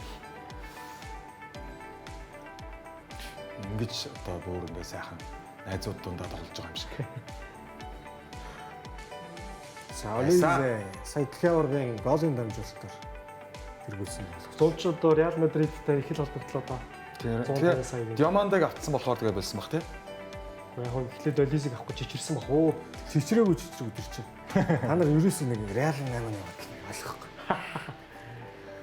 За ингээд яалтчгүй том ах нь хожсоо. Чи хизээ улаан авчлаа. Төсвөл рүүгөө тий. Өөртөө дамжуулах амжихгүй явсаар байгаа тэгээ хаалгачтай тулцсан та. За Германы супер цомын за Байерн ингээд одоо хитгэе төрүүлж байна тий. Зөндөө. Нэг онцлог байгаа нь нөгөө юу яадаг? Улирлыг ингээд ямарч байсан Байерн бол цомоор төлөлөө гол өрсөлдөгч Борусsia Dortmund-ийн талбайд нь сигнал Идуна парк цэнгэлтгүүр хожиж ирэхэд Ер нь Байернд одоо 8-аар одоо Байерн тоглолтогдоод очиж байгаа тоглогчд гоё байдаг бах та. Очоод нэг хэд хоногийн дараа цом өргөдөг. Кейн гэснээр ирсэн чинь Энэ чинь яг 100 очоод дандаа энийг өргөдөг байхгүй. Кейн ч нэрээ эренгүүтээ лайфцэгт хожигдсноо 3 жилээр үнслийг авч чадаагүй шүү. Тийм тий. Тэр чинь Лайпцигт бүр 3 тэгэр хожигдоод. муухай орж байгаа юм шиг. Дандаа авдаг цомыг аваагүй жилнэ. Тэр чинь Дани Олмо хитрик хийдэг байхгүй. Супер цомын тоглолт ер нь нөгөө цомд төрүүлсэн багийнхэн талбайд төлхөө болдог. Хэрвээ цомд нь лиг 2-т нь нэг баг төрүүлсэн байх юм бол нэг лигийн 2 дугаар орж ирдэг шүү дээ. Лигийн 2 дугаар ойрныхын багийн талбайд болдог юм болов шүү дээ. Одоо нөгөө бусад community shield энэ чинь дундын талбай Wembley, сая бол Cardiff болж байгаа. Сая болохоор Signal Iduna Park болж байгаа. Тэгээ би түүгээ ингээл урагшаага хөөгдсөн чинь дандаа л ер нь нөгөө жижиг талынх нь авраг биш Бас шудраг гэх юм уу тийм. талбайд зохион байгуулагчдын шууд өгч. Нэг удаа лигийн аврагын талбайд тохиолдол өгсөн Bayer Leverkusen-ийг төрүүлснийхэн дараа супер цомын тоглолт хийгтэн танаах ингээд одоо анх удаага. Тэрийн ер нь бол гэхдээ заавал гэсэн ёс байсныг нь халтсан юм байна. Гэхдээ одоо нөгөө холбоо шийдэж байгаа. Холбоо шийдэхдээ Leverkusen дээр ганцхан удаа лигийн аврагын талбайд супер цомын зохион байгуулах хэрэг болсон. Тэгээ Байерн тэгээд нөгөө нэг өөрсдөө тэгээд за тэдний талбайд тоглоё гэдэг юм уу тий. Тийм. Нэг Бүр шууд. Цааш үс яах вэ? Тий. Танай талбай дээр тоглоё. Хөлбөмбөгийн холбоон дээр байсан тийм байх та тий. Тэгээд талбайд очоод цомоо өргөж байгаа. Ямар өдрөгийн албаа. Айвен талбай мал ба тогломооргүй байна энэ төр гэхгүй гэдэггүй байж тий. Байерн тэгээд танай тоглоё гэдэг юм байна. Танай гэрчин тоглоё гээл. Тэгээ очоод тоглоо цомыг аваа явуудаг юм байна тий. Тэгээ нөгөө Bayern Leipzig хоёр ингэсэн юм байна. 2 жил дараалал супер цом тоглосон юм байна шүү дээ. Эхлээд Leipzig-ийн талбай тоглосноо дараа жил за одоо манад танаад тоглоё гэж Leipzig. А хоёр баг одоо 2 жил дараа. Нэг харин Алин Зарена байхаар нь би хараад таарсан ч тэгж л. За нэг юм сонирхол. Ер нь их уяат юм байна тий. Тий, уяата. За энэ 7 хоног Германы Бундслиг эхэлнэ. Германы Бундслигийн нээлтийн тойргийн шууд амжилтын хуарийг хэдүүл харцгаая. 6 тоглолт. Гоё багтай тоглож эхлэх нэ гэхдээ шүүн юм байна. Тий, Басангаараас би баг шилжих шүү. За Elversberg гэдэг баг дээшээ орж ирсэн. Энд чи хитэн хүн ам нь хитэн Хил баг юм ярина л. игээл 20 мянга 30 мянга. За Paderborn бол саяхан дээр байж байгаа доош унсныг мэдж байгаа бах. Дахиж орж ирж байгаа. Юугаар ч Нөгөө нэг баг нь Schalke өстэй. Шалке. Шалкер гэж байна. Агуу түүхтэй Schalke орж ирж байгаа. Шалке энэ 7 хоног. Аугсбург. Манай нөгөө Эден Жеко. Одоо хаалган дээр нь Ливерпулд байсан шин бэлээ. Рена юу? Нөгөө 18 оны аврагуудын лигт пенальт фейлддэг. Тий нөгөө Реалтай тоглож байхад яадаг. Тийм бэлээ. Оо нэр нь. Тэр мээр байгаа шүү.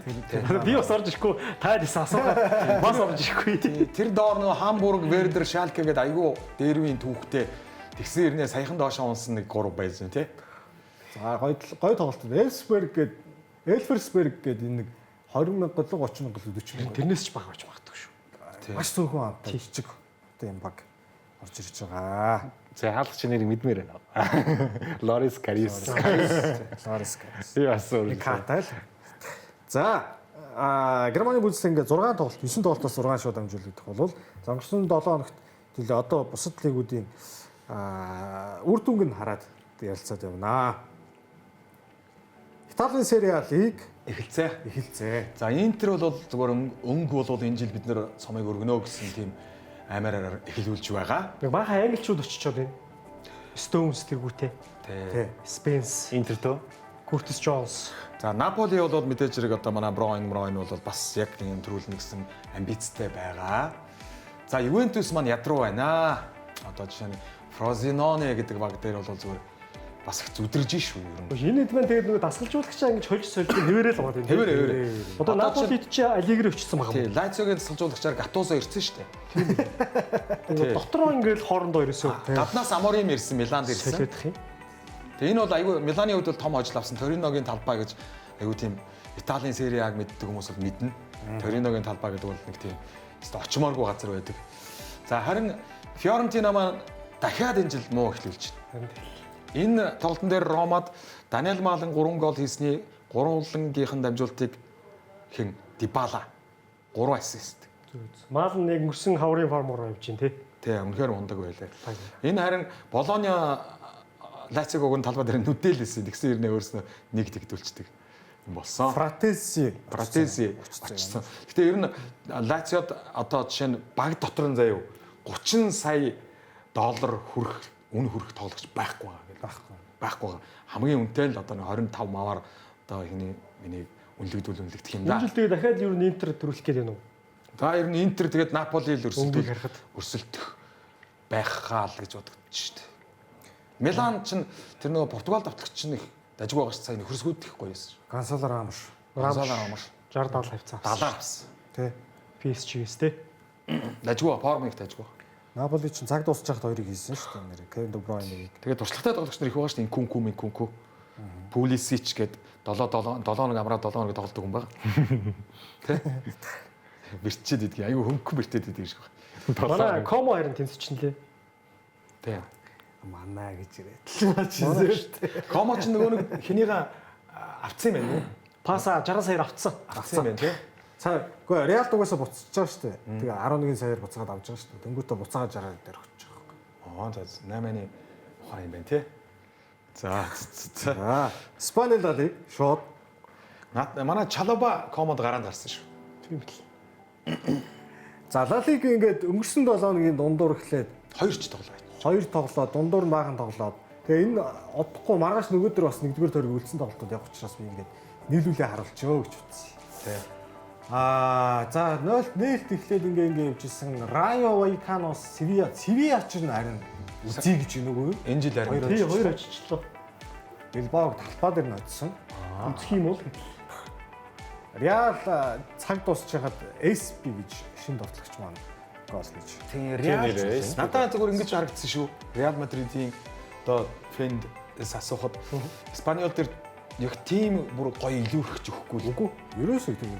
Харин тийм. Яг нэг хідэн үргийн одоо хин Арда Гүлээр байна. За Дүнфрис нэг хөөж өгсөн баг. Мориньо бол тэгжилээ. Тэр нь яг ямар хамаатай хин 3 он авсан юм бэ тэгж. Тийм ээ. Мориньо тэгж хэллээ. Гэтэ харин зүгээр ингэж бодогдсон. Хөндлөн дамжуулалт чөлөөт одоо цохилт мохилт илүү аюултай болчихоо юу да гэж бодсон. Мориньо ярьснээр Беллингем маань тэдний аюултай сайн байгаа тоглосон. болоод ирсэн байлээ шүү. Вини маань тэнд яг хаан зогсохоо мэдгүй байдал. Тий, нөө Вини яг үннийг хуучин тэг яг Реал тэгээд уучраа олж голоо. Атлетико Мадрид клубт манай Солонгос ирсэн Парис Сен-Жермен Икани 7 дугаар. Өмнө нь Лалигт байсан шүү дээ. тий. Маш мундаг байлээ. Валенсиад байлаа. Валенсиад. 7 дугаарыг зүүцгэсэн гүйж өгнөлээ. Нөгөө хүү их мундаг байлээ. Жулиано. Жулиано Симеоне. Жулиано ч амар л та. Хүү их зүтгэлтэй л дээ. Хүү сайн байлаа. 90 дэх минутанд гүйж л яв. Би сая бүр менежер бод дээр авсан юм чи. Зүгээр нэг аавын нөлөө бол биш угаас тээ. Аавын нөлөө бол Гү угаасаа мундаг. мундаг бас тээ. Мундаг байлээ. За энэ дундаас Барса мундаг байна. За Барсаг ярих гэжсэн шүү дээ. Илчиг тавт игдсэн. Рафиня хийдэг гэж юу? Рафиня 2-ыг хийсэн, хин Адиеми хийсэн, Фермин 2-ыг хийсэн. Тий. Энтони Гордон сэлгээр орж ирээд 2 3 дамжуулт өгсөн үү? 2-ыг өгсөн. 2 дамжуулт өгсөн. Тэгээд Энэ гол оруулаад голын дамжуулт өгöd байгаа залуучууд ч болоод бүртгэгдсэн байгаа юу те? Боти бүртгэл бүртгүүлсэн байгаа. Би нэг хэдхэн хоног лиг эхлэхээс өмнө харахгүй юу гэсэн чинь айгүй ол их сурж бүртгүүлээг байгаа л гэсэн. Тэгээ зүүн зүгээрийн захаас баруун зүгээрийн зах бол нэг аудит орчихгүй. тэгээд одоогийн чи юу гэж бодож байна? Ферран Торресыг явуулчаад Адиемиг болчих нь ер нь чиний хувьд тааламж ер нь хэрэг. Яг Ферран Торресын одоо нэг потенциалыг ер нь энэ тулцсан гэж үзсэн баг. Адиеми болохоор Адиеми болохоор илүү хурдтай байна. Одоо өнгөрсөн жил Бундслигт топ 5 хурд үзүүлсэн тоглогчдын нэг Адиеми, Премьер Лиг топ 5 хурд үзүүлсэн тоглогчдын нэг Гордон дээр нэмэгдээд Ямал гэсэн энэ гурваар бол ер нь хурдаар жоохон урд явах гэдэг. Флик болохоор Ферран Торрес их нь бол чухал шүү. Ферран Торрес бол PSG-д очингуудаа 2 гол моол хийсэн шүү дээ. Сэлгээр орж. Рени хаалганд. Рен бол одоо гол өрсөлдөгч нь шүү дээ бас. Уржнан билүү нэг Челситэй хасагдагчтанд таарад Адиемиг бүтэн талбай туулаад нэг гол хийдэг чи. Чи нэг аврагын лигийн пэйж дээр явж илээ тэр гол. Шүгэ 16. Адиеми ер нь Дортмундаас нодлон ер нь бол сэтгэл санаа бол өвөл бол ер нь явахаар болсон байсан. Одоо зүгээр Хулиан Алварезыг уг нь авч чаддаг бол зүгээр дуслаа. Хүслэгч байхгүй. Гэхдээ одоо товтлогч чи яг хэм байгаа лээ? Одоо ер нь баг Рафиня, Ямал, Гордон, Адиеми Урд хормоо хойд хормоо. Номер 9 бол тойрол Урд хормоогоор урдлын гур бол ингээл тойрно. Хэн ч 9 дээр тоглож чадна, хэн ч зүүн тоглож чадна. Фликийг хүсэж байгаа юм дээр ихгүй. Нэг хүн дорож 2-3 байрал тоглож. Фермин Лопес. Тэ? Бага шүү дээ. За Хулиан Алварезыг ярьснаг шууд Хулиан Алварезыгаа хамтдаа харцгаая.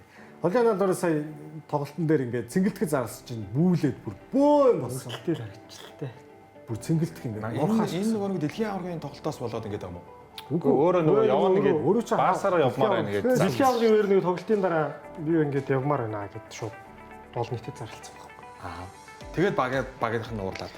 Ингээд дэмжигчлээ. Атлетико миний ирээдүг бодоод явуулаад өгөөч гэсэн л тийм.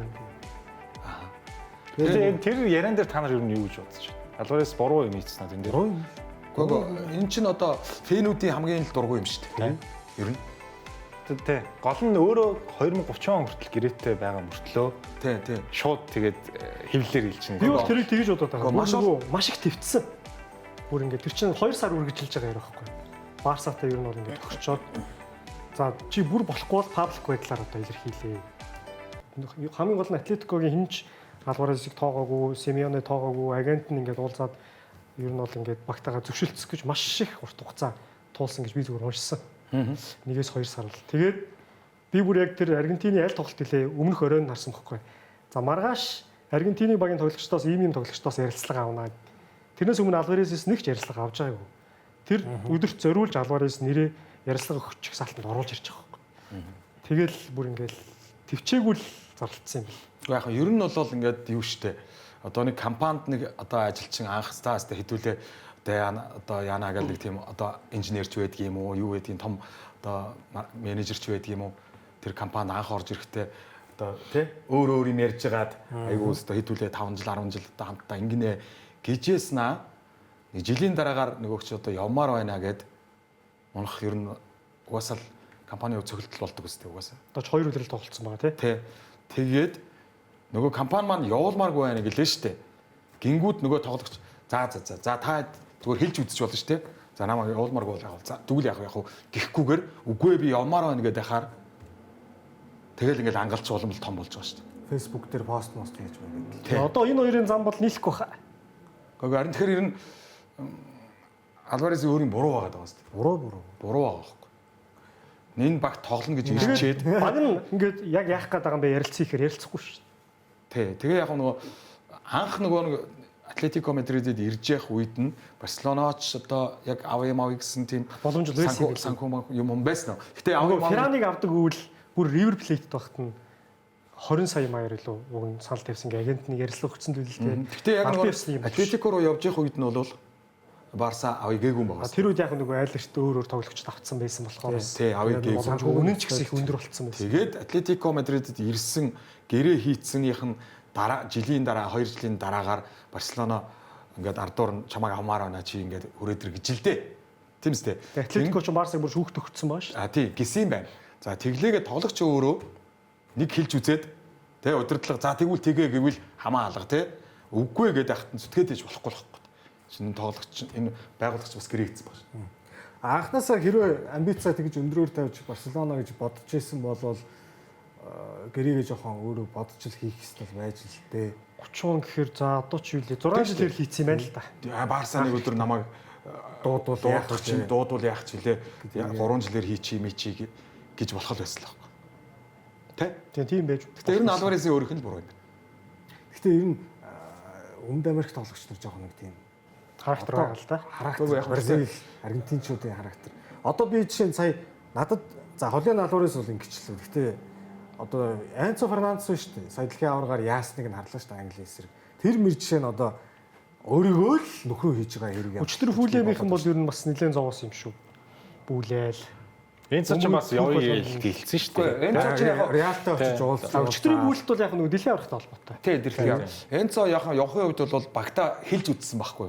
Баг нь үгүй гэсэн тэгэл чимэг болцсон байхгүй. Одоо энэ шиг бүр ингээл үгүй би явна гал газар суучаал хөлөө жийчээл тийчлээ дагаагүй байхгүй.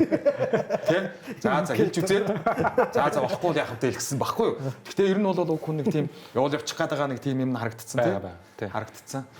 Гэхдээ Атлетико гол нь чамайг Барса руу Арсенал руу явуулна гэдэг байгаа нь муухай байхгүй. Тэр чинь ягаад гэвэл тим хэмжээний л хагарал үүссэн байна шүү дээ. Дургууг нь өргөсөн үнийг л хүн тэгнэстэй. Гэхдээ яг нөгөө ямар ч үнийг нутгийнхаа баг руу явуул, лигийнхаа баг руу явуул. Өрсөлдөгч рүүгээ явуулж ирснаас тэгрүүл явуулах гэдэг. Багтаан гэрээтэй байгаа тоглогчийг ардуур нь сэтгэл санааг нь тим хэмжээнд өмүүлсэн багт бол өгөхгүй л гэж аахгүй юу? Ойлгосноо? Яа.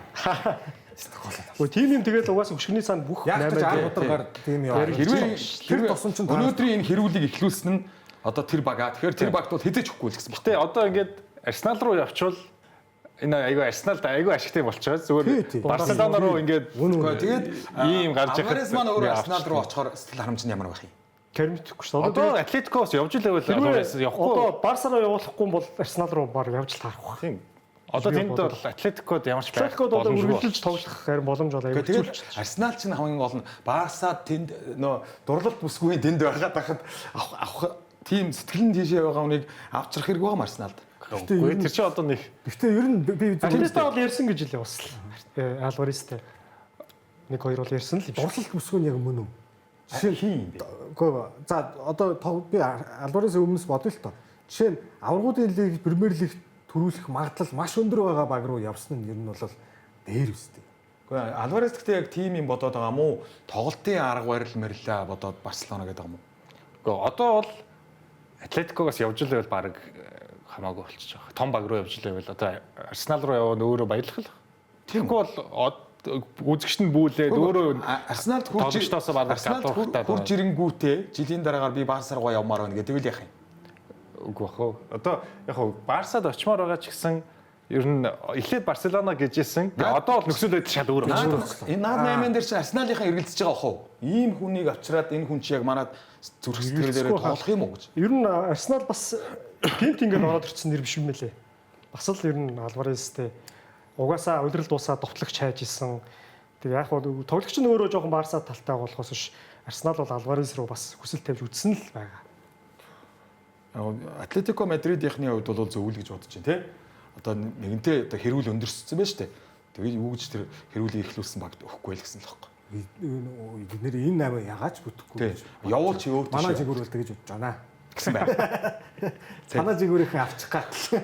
Тэгээ яг би бол авмаар л байгаа л та. Гэхдээ яг нөө Одоо хотлоо авсан. энэ юун дээр бол санал нэгдэж байгаа. Яг тэгэхээр гэрээ 30 хүртэл байгаа. Тэгээд өөрөө бас ингээд хэвлэлээр шууд хэлж чинь гэдэг чинь үнэхээр их хүссэн л байна л та. Харин тийм. Үнэхээр их хүссэн л. Үний өмнөөс бодох чинь ингээд юу яагаад Тэгээ яг би бол Атлетикогийн ч буруу байгаа, Альваресийн ч буруу байгаа л. Атлетико тэгэл анх явъя гэхэд нь явуулчих хэрэгтэй байсан гэж үү? Зүгээр тэгээд тэгдэг гэлөө. Гүг ингээд яах гэдэг нь мэддэхгүй амар утсан бохоо. Гэхдээ одоо бол Альваресыг зооё л гэж бодож байгаа шүү дээ Атлетико. Ингээд гацаг л гэж байгаа шүү. Гэтэ анх 120 гэсэн чинь Атлетико Дөрөв нүрсэн юм чинь тийм үстэй. Атлетико 150 гээд нэг нэмсэн шүү. Наад дундуур ч юм уу Реал орж ирж байгаа шүү дээ. тэр чин харин тий 150 сая санал явуулаа. Тэгээд 150 гээд Атлетико нэмсэн байна. Танаас дундуур нь авахгүй хэрнээ гэж үнийг Авахгүй хэрнээ санал явуулж байгаа байхгүй. энэ чин би түрүүний Тэгэхээр Реал Мадрид бүр өөрсдийнхөө хуудсан дээр пэйж дээр бичсэн шүү дээ. Бид нэр Альварес 150 саяын санал явуулсан нь үнэн болноо. гээд дэлхийд дээр хамгийн их дагагчтай спортын багийн тэгээд Реал руу бол бас өгөхгүй гэсэн юм Атлетико Мадрид. Реал угаасаа авахгүй 150 өгөхгүйг нь мэдж байгаа шүү дээ. Гэхдээ Альварес Реал руу явна гээгүй байхад тэгж санал явуулж байгаа байхгүй. Зөв юм уу? энэ чин ухаа. Ямар ухаантай. Зөв байгаа шүү дээ. Амар юм байна. За эцэгээ шаналж байгаа хоёрдугаар хэсгийг завсарлуулъя. За завсарлаж орж ирээд хэдүүлээ Францын лигнийг би энэ 7 хоног топ 10 бэлдсэн. Бас энэ 7 хоног Аврагуудын лиг, Европа лиг, Конференц лигийн нөгөө одоо лигийн шатны багууд чинь хоорондоо яаж тодорхойлно гэдэг суглаа бол явагдана. Тэр суглааны хуваар байгаа. Эсвэл цан завсарлаад болцсон.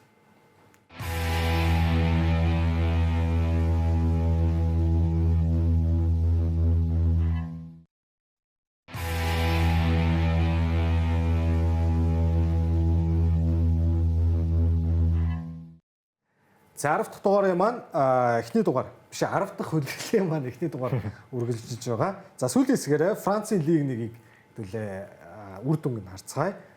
Paris Saint-Germain 2-2-оор тэнцээд Rennes бүр 2-2-оор хожигдож байгаа түрүүнийхээр. Ferran Torres сэлгээгээр эхний хагасны завсарлагаанаар орж ирээд 70 хэд дээр 2-ыг. Тий. Энэ бол юу байсан? Тоглолт бол Rennes бол одоо Paris Saint-Germain-ий одоо лиг 1-т Францын лигт өрсөлдөх 2-3 багийн нэг нь шүү дээ. Тэгэхээр топ баг нөхгүй.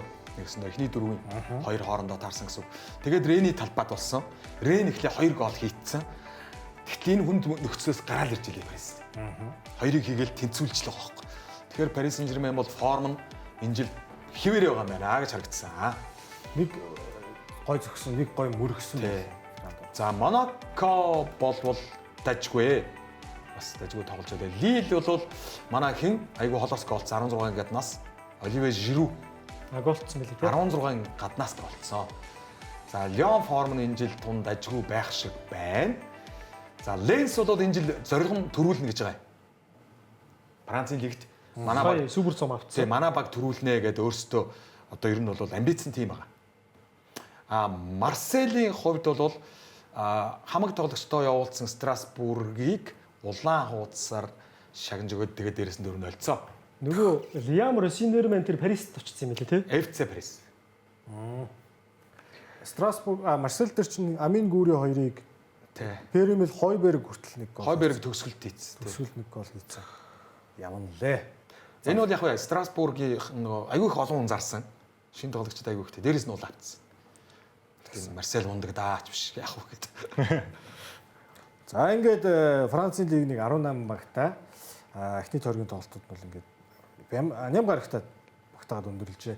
Сайн нэрээ нэг за Европа аврагуудын лигийн плей-оффын юг харцгаая. Плей-офф одоо эндээс 7 учраа байгаагаас энэ 7-оос нэг нь бол гарч ирнэ. Энд ихний тоглолтууд нь болцсон тий? Болцсон.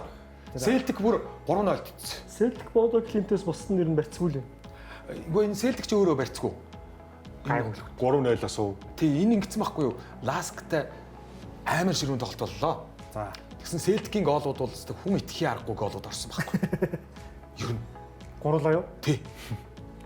Цэлтэг чинь харин Шотландууд Тэр голоод ороогүй бол ер нь 0-0 шахах байхгүй ер нь бол. 3-3 хүн гэдэг хэрэг бол очиж Амар холоос зогсон мөснүүд би нөө. үзег болохоор тэгсэн. Ер нь Янз нэг юм шиг. ер нь бол одоо байж боломгүй голоод орсон шүү дээ. Нэг үзмээр санагчлаа. Тий одоо юу гэдгийг зүгээр ингээд пасч байгаа чи хийгээгүй байхгүй. Айгуу тийм лаглаг голоод орчинлээ. За энэ Бодо Климт бол айлын талбайд ингэсэн юм чи ойлгомжтой хуу. энэ Фенербахче нодлон плей-оффын суглаанд бас нэг том багтаад харсан да. Бенфикатайгаа шүү дээ. Бенфикатад хард. Тэгээ Мориньо ч Бенфикаар явчихдгүй юу? Тийм тийм. Энэ Фенербахче Фенербах харч үнэхээр азах. тий 1-0-оор хожигдож явж байгаа талбай дээрээ. Тэгээд нөгөө манай хин сая Марселос явчихдаг манай нөгөө Ямаг залуу Англид байсан хэрэг төвөд ярьдаг чинь. Greenwood маань хийж тэнцүүлсэн. За тэгээ Greenwood сая нөгөө өдрлийнхаа ихний Туркийн лигийн ихний тоглолтын дээр бас голцсон. Фенербахче ер нь ланзгар мундаг байгаа. Энэ нөгөө манай Кантег олдод л Болгарын лигт Лудогорец 14 жил дараа төрүүлсэн цувралыг зогсоосон Левски София гэдэг хуучны одоо аргууд лигт ордог байсан баг. үндсэн нийслэлийн баг тий. Тийм нийслэлийн. Чус амар түүхтэй. Аякафинтай 0-0-оор тэнцээд. За Славан Братислав манай Гамбаярын эсрэг Словакийн дэвдлийг тоглож байгаа баг. Цели чинь Словений баг. Словентэй нэг нэр. Тэр Слованы дасгалжуулагч нь Яя төрөө явчихлаа шүү. Слован Братислав ч нь болохоор Гамбаярын тоглодог лигийн төрүүлдэг баг нь бас. Гамбаярын баг чи юу нэлээ? Комарно. Комарно. За Сабах гэж нэг Азербайджаны баг энэ чинь 18 онд Байгуулагдсан гэсэн. 18 онд байгуулагдсан. Нөгөө Карабахыг авчиж нулаа хийцэн. Тийм үү? Азербайджанд байгуулагдаад дараа жил нь шууд дээдлэгтээ дэвшээл тэгтээ жилийн авхаа шахаал тэгэл ингээл Анжи Махачкала шиг болж байгаа юм тий. Сабах гэж баг аврагууд лиг рүү орох гээд юм шиг. Сүүдийн гэж. За, Бодо Глимт бол ороод ирчих юм шиг. За ингээд энэ 7 хоногоос хариу тоглолтууд нь болно. Эдгээр тоглолтуудыг хариу тоглолтуудыг PS-ийн үзэгч та бүхэндээ шууд амжуулан үзүүлнэ. Тоглолтууд бол англи тайлбартаагаар үзэгч та бүхэн. Өнөө шин байгаа юм шүү дээ. Өнөө шин. Европа лигийн нөгөө нэг урталсан шатны тоглолтуудыг гаргаж байгаа юм уу? Европа лиг бол Энэ жил Европа лиг ер нь гарахгүй юм уу? гарна Гарна шүү дээ. Үндсэн Нөгөө тэмцээн плей-офф гарахгүй. уртсан нь гарахгүй. плей-офф нь яг зүгээр та үзмээр бол бас гаргаж болно. Конференцийн Конференц чинь бүр хизээ үлээ. тэмцээн нь гарахгүй бас. Тэмцээн гарна. Орчлон нь гарахгүй. За, суглаа. Аврагуудын лигийн суглаа Баасан гарагч чиглэгшин тэг цагаас 28-ны ер нь дөрөвдгийн орой л гэдэг ойлгож байна. Тэгээ дөрөвдгийн орой гэхгүй бол бас маань ч 0-0 гэхээр зарим нь бас 5 дахь гэж болох. Тэр тэн дээрээ бүр 5 дахь гэдэг марг бичсэн. Баасан руу бол орчиж байгаа юм л та. 0-0 гэж юм байна. За, тэнгуүтэ маргааш нь Орой 19 цагаас 19 цагаас Энэ бол Европа лиг конференц жинхэнэ 5 дахь өдөр Жинхэнэ 5 дахь өдөр. Жинхэнэ давтах гэж. 19 цагаас конференц болон Европагийн суглаа. Би одоо энэ иймэрхүү цагийг 27-ны 23:59 гэж бичдэг ч юм уу гэж бодоод байгаа шүү дээ. Ойлгомжтой. 23:59 тий. Тэгээ пүүгээд Тийм пүү гэдэг. Тэгчүүл бас хүн бас ойлгоно тийм. тийм ээ. За, суглаа ингээд болно. Суглаагаар тэгээд энэ жил одоо сакс руугаа сайхан хуваагдцгаана. Тэгээд нэг сакснаас хоёр багтаа хоорондоо тоглоно. Реал Ливерпул хоёр дахиж таарах боломжгүй болсон. 2 жил дараа 3 жил дараалал тоглохгүй дөрөвтэй. Тэгээ 2 жил дараалал Ливерпул очсон шүү дээ, тийм. Лигийн шүтэнд. За, тэгээд 3 дахь харахгүй. Тэгээ хасагдах шүт бол хамаагүй. За, чи цаг явуулж байна. За, ингээд суглаа болно.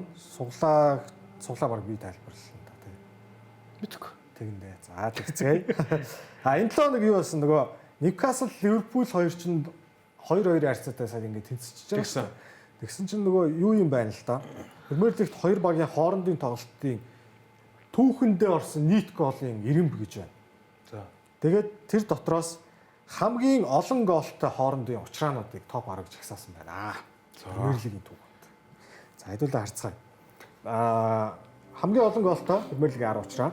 10 дугаар ойронд Арсенал Челсигийн тоглолт нийтдээ 185 гол орсон байдаг юм байна. Хоорондоо Тоглосон тоглолтуудаас. За, ингээд энэ дундаас хамгийн онцлог нь 2014 оны 3 дугаар сард тохиолсон энэ Арсен Венгерийн 1000 дахь тоглолт Челси 6-1 харьцаатай энэхүү тоглолтод хожсон.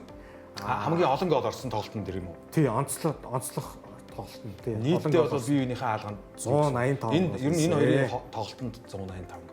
Аль талаас нь чамаагүй тий? Тий. Айл багууд дийлээ 185 гол хийсэн байдаг юм байна. Тэгснээ 10-д орчдөг гинэ. За, 9 дугаар амар олон баг байгаа юм. Манчестер Юнайтед Тоттенхэм мөн адил 185 гол орсон байдаг. За энэс хамгийн алдартай онцлог тоглолт гэвэл 2001 онд White Hart Lane цэнгэлт хүрээлэн болсон. Эхний хагас Тоттенхэм 3-1-ээр тэргүүлээд тэргүүлсэн. За завсарлагаанаас хойш Манчестер Юнайтед 5 гол хийж 5-3 харьцаатай Тоттенхэмийг хожиж исэн. Ийм түүхтэй Анди Коул, Лорен Блан, Ван Нистелрой, Хуан Себастьян Верон, Дэвид Бекхэм гэдэг томчууд тоглож ялаа гэж юу? оруулж байжээ. Хамгийн алдартай камбэкүүдийн Бас юм байна. болсон юм байна. 3-5 гол. Энэ хоёр 185 гол.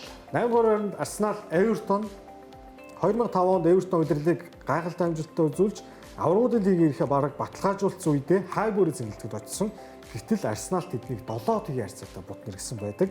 За энэ тоглолтод Ван Перси, Пирес, Вера, Эду, Беркам, Фламини нарын гоолтой Арсенал Премьер лигийн хамгийн том ялалтуудынхаа нэгийг авсан. Эвертон тэр удирдлыг 4-р байраар дуусгаж чадсан. Гэхдээ тим одоо формтой багийг Арсенал 7-1-ээр хожсон. Сүүлд нөгөө Макс Доуман талбай бүтэн дуудаа хоосон хаалганд гол хийсэн. Бараг тэр чинь 186 атах юм байна. Болж таарах нэ. За 7-р Эвертон дахиад орж ирж байна. Манчестер Юнайтед энэ хоёр багийн тоглолтод 188 гол орсон.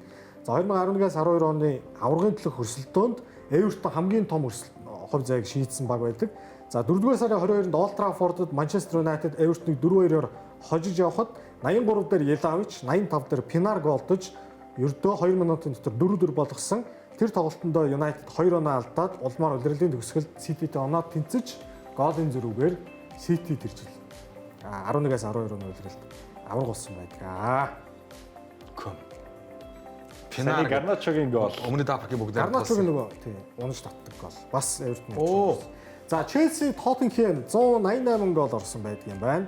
За энэ бол онцлог тоглолт бол мэдээж 16 оны нөгөө Battle of the Bridge Тоттенхэм Лестерийг авраг болохоос сэргийлэхийн тулд заавал хожих хэрэгтэй байсан. За Кейн Соннор гол оруулж 2 гол тэгэл зэргүүлж ирсэн. Тэгээд Эден Азар 83 минутанд 2-2 болгосноор Лестерийн авраг болох хувь зайг шийдэж өгсөн байдаг. Тэр одоо хамгийн том тоглолт юм.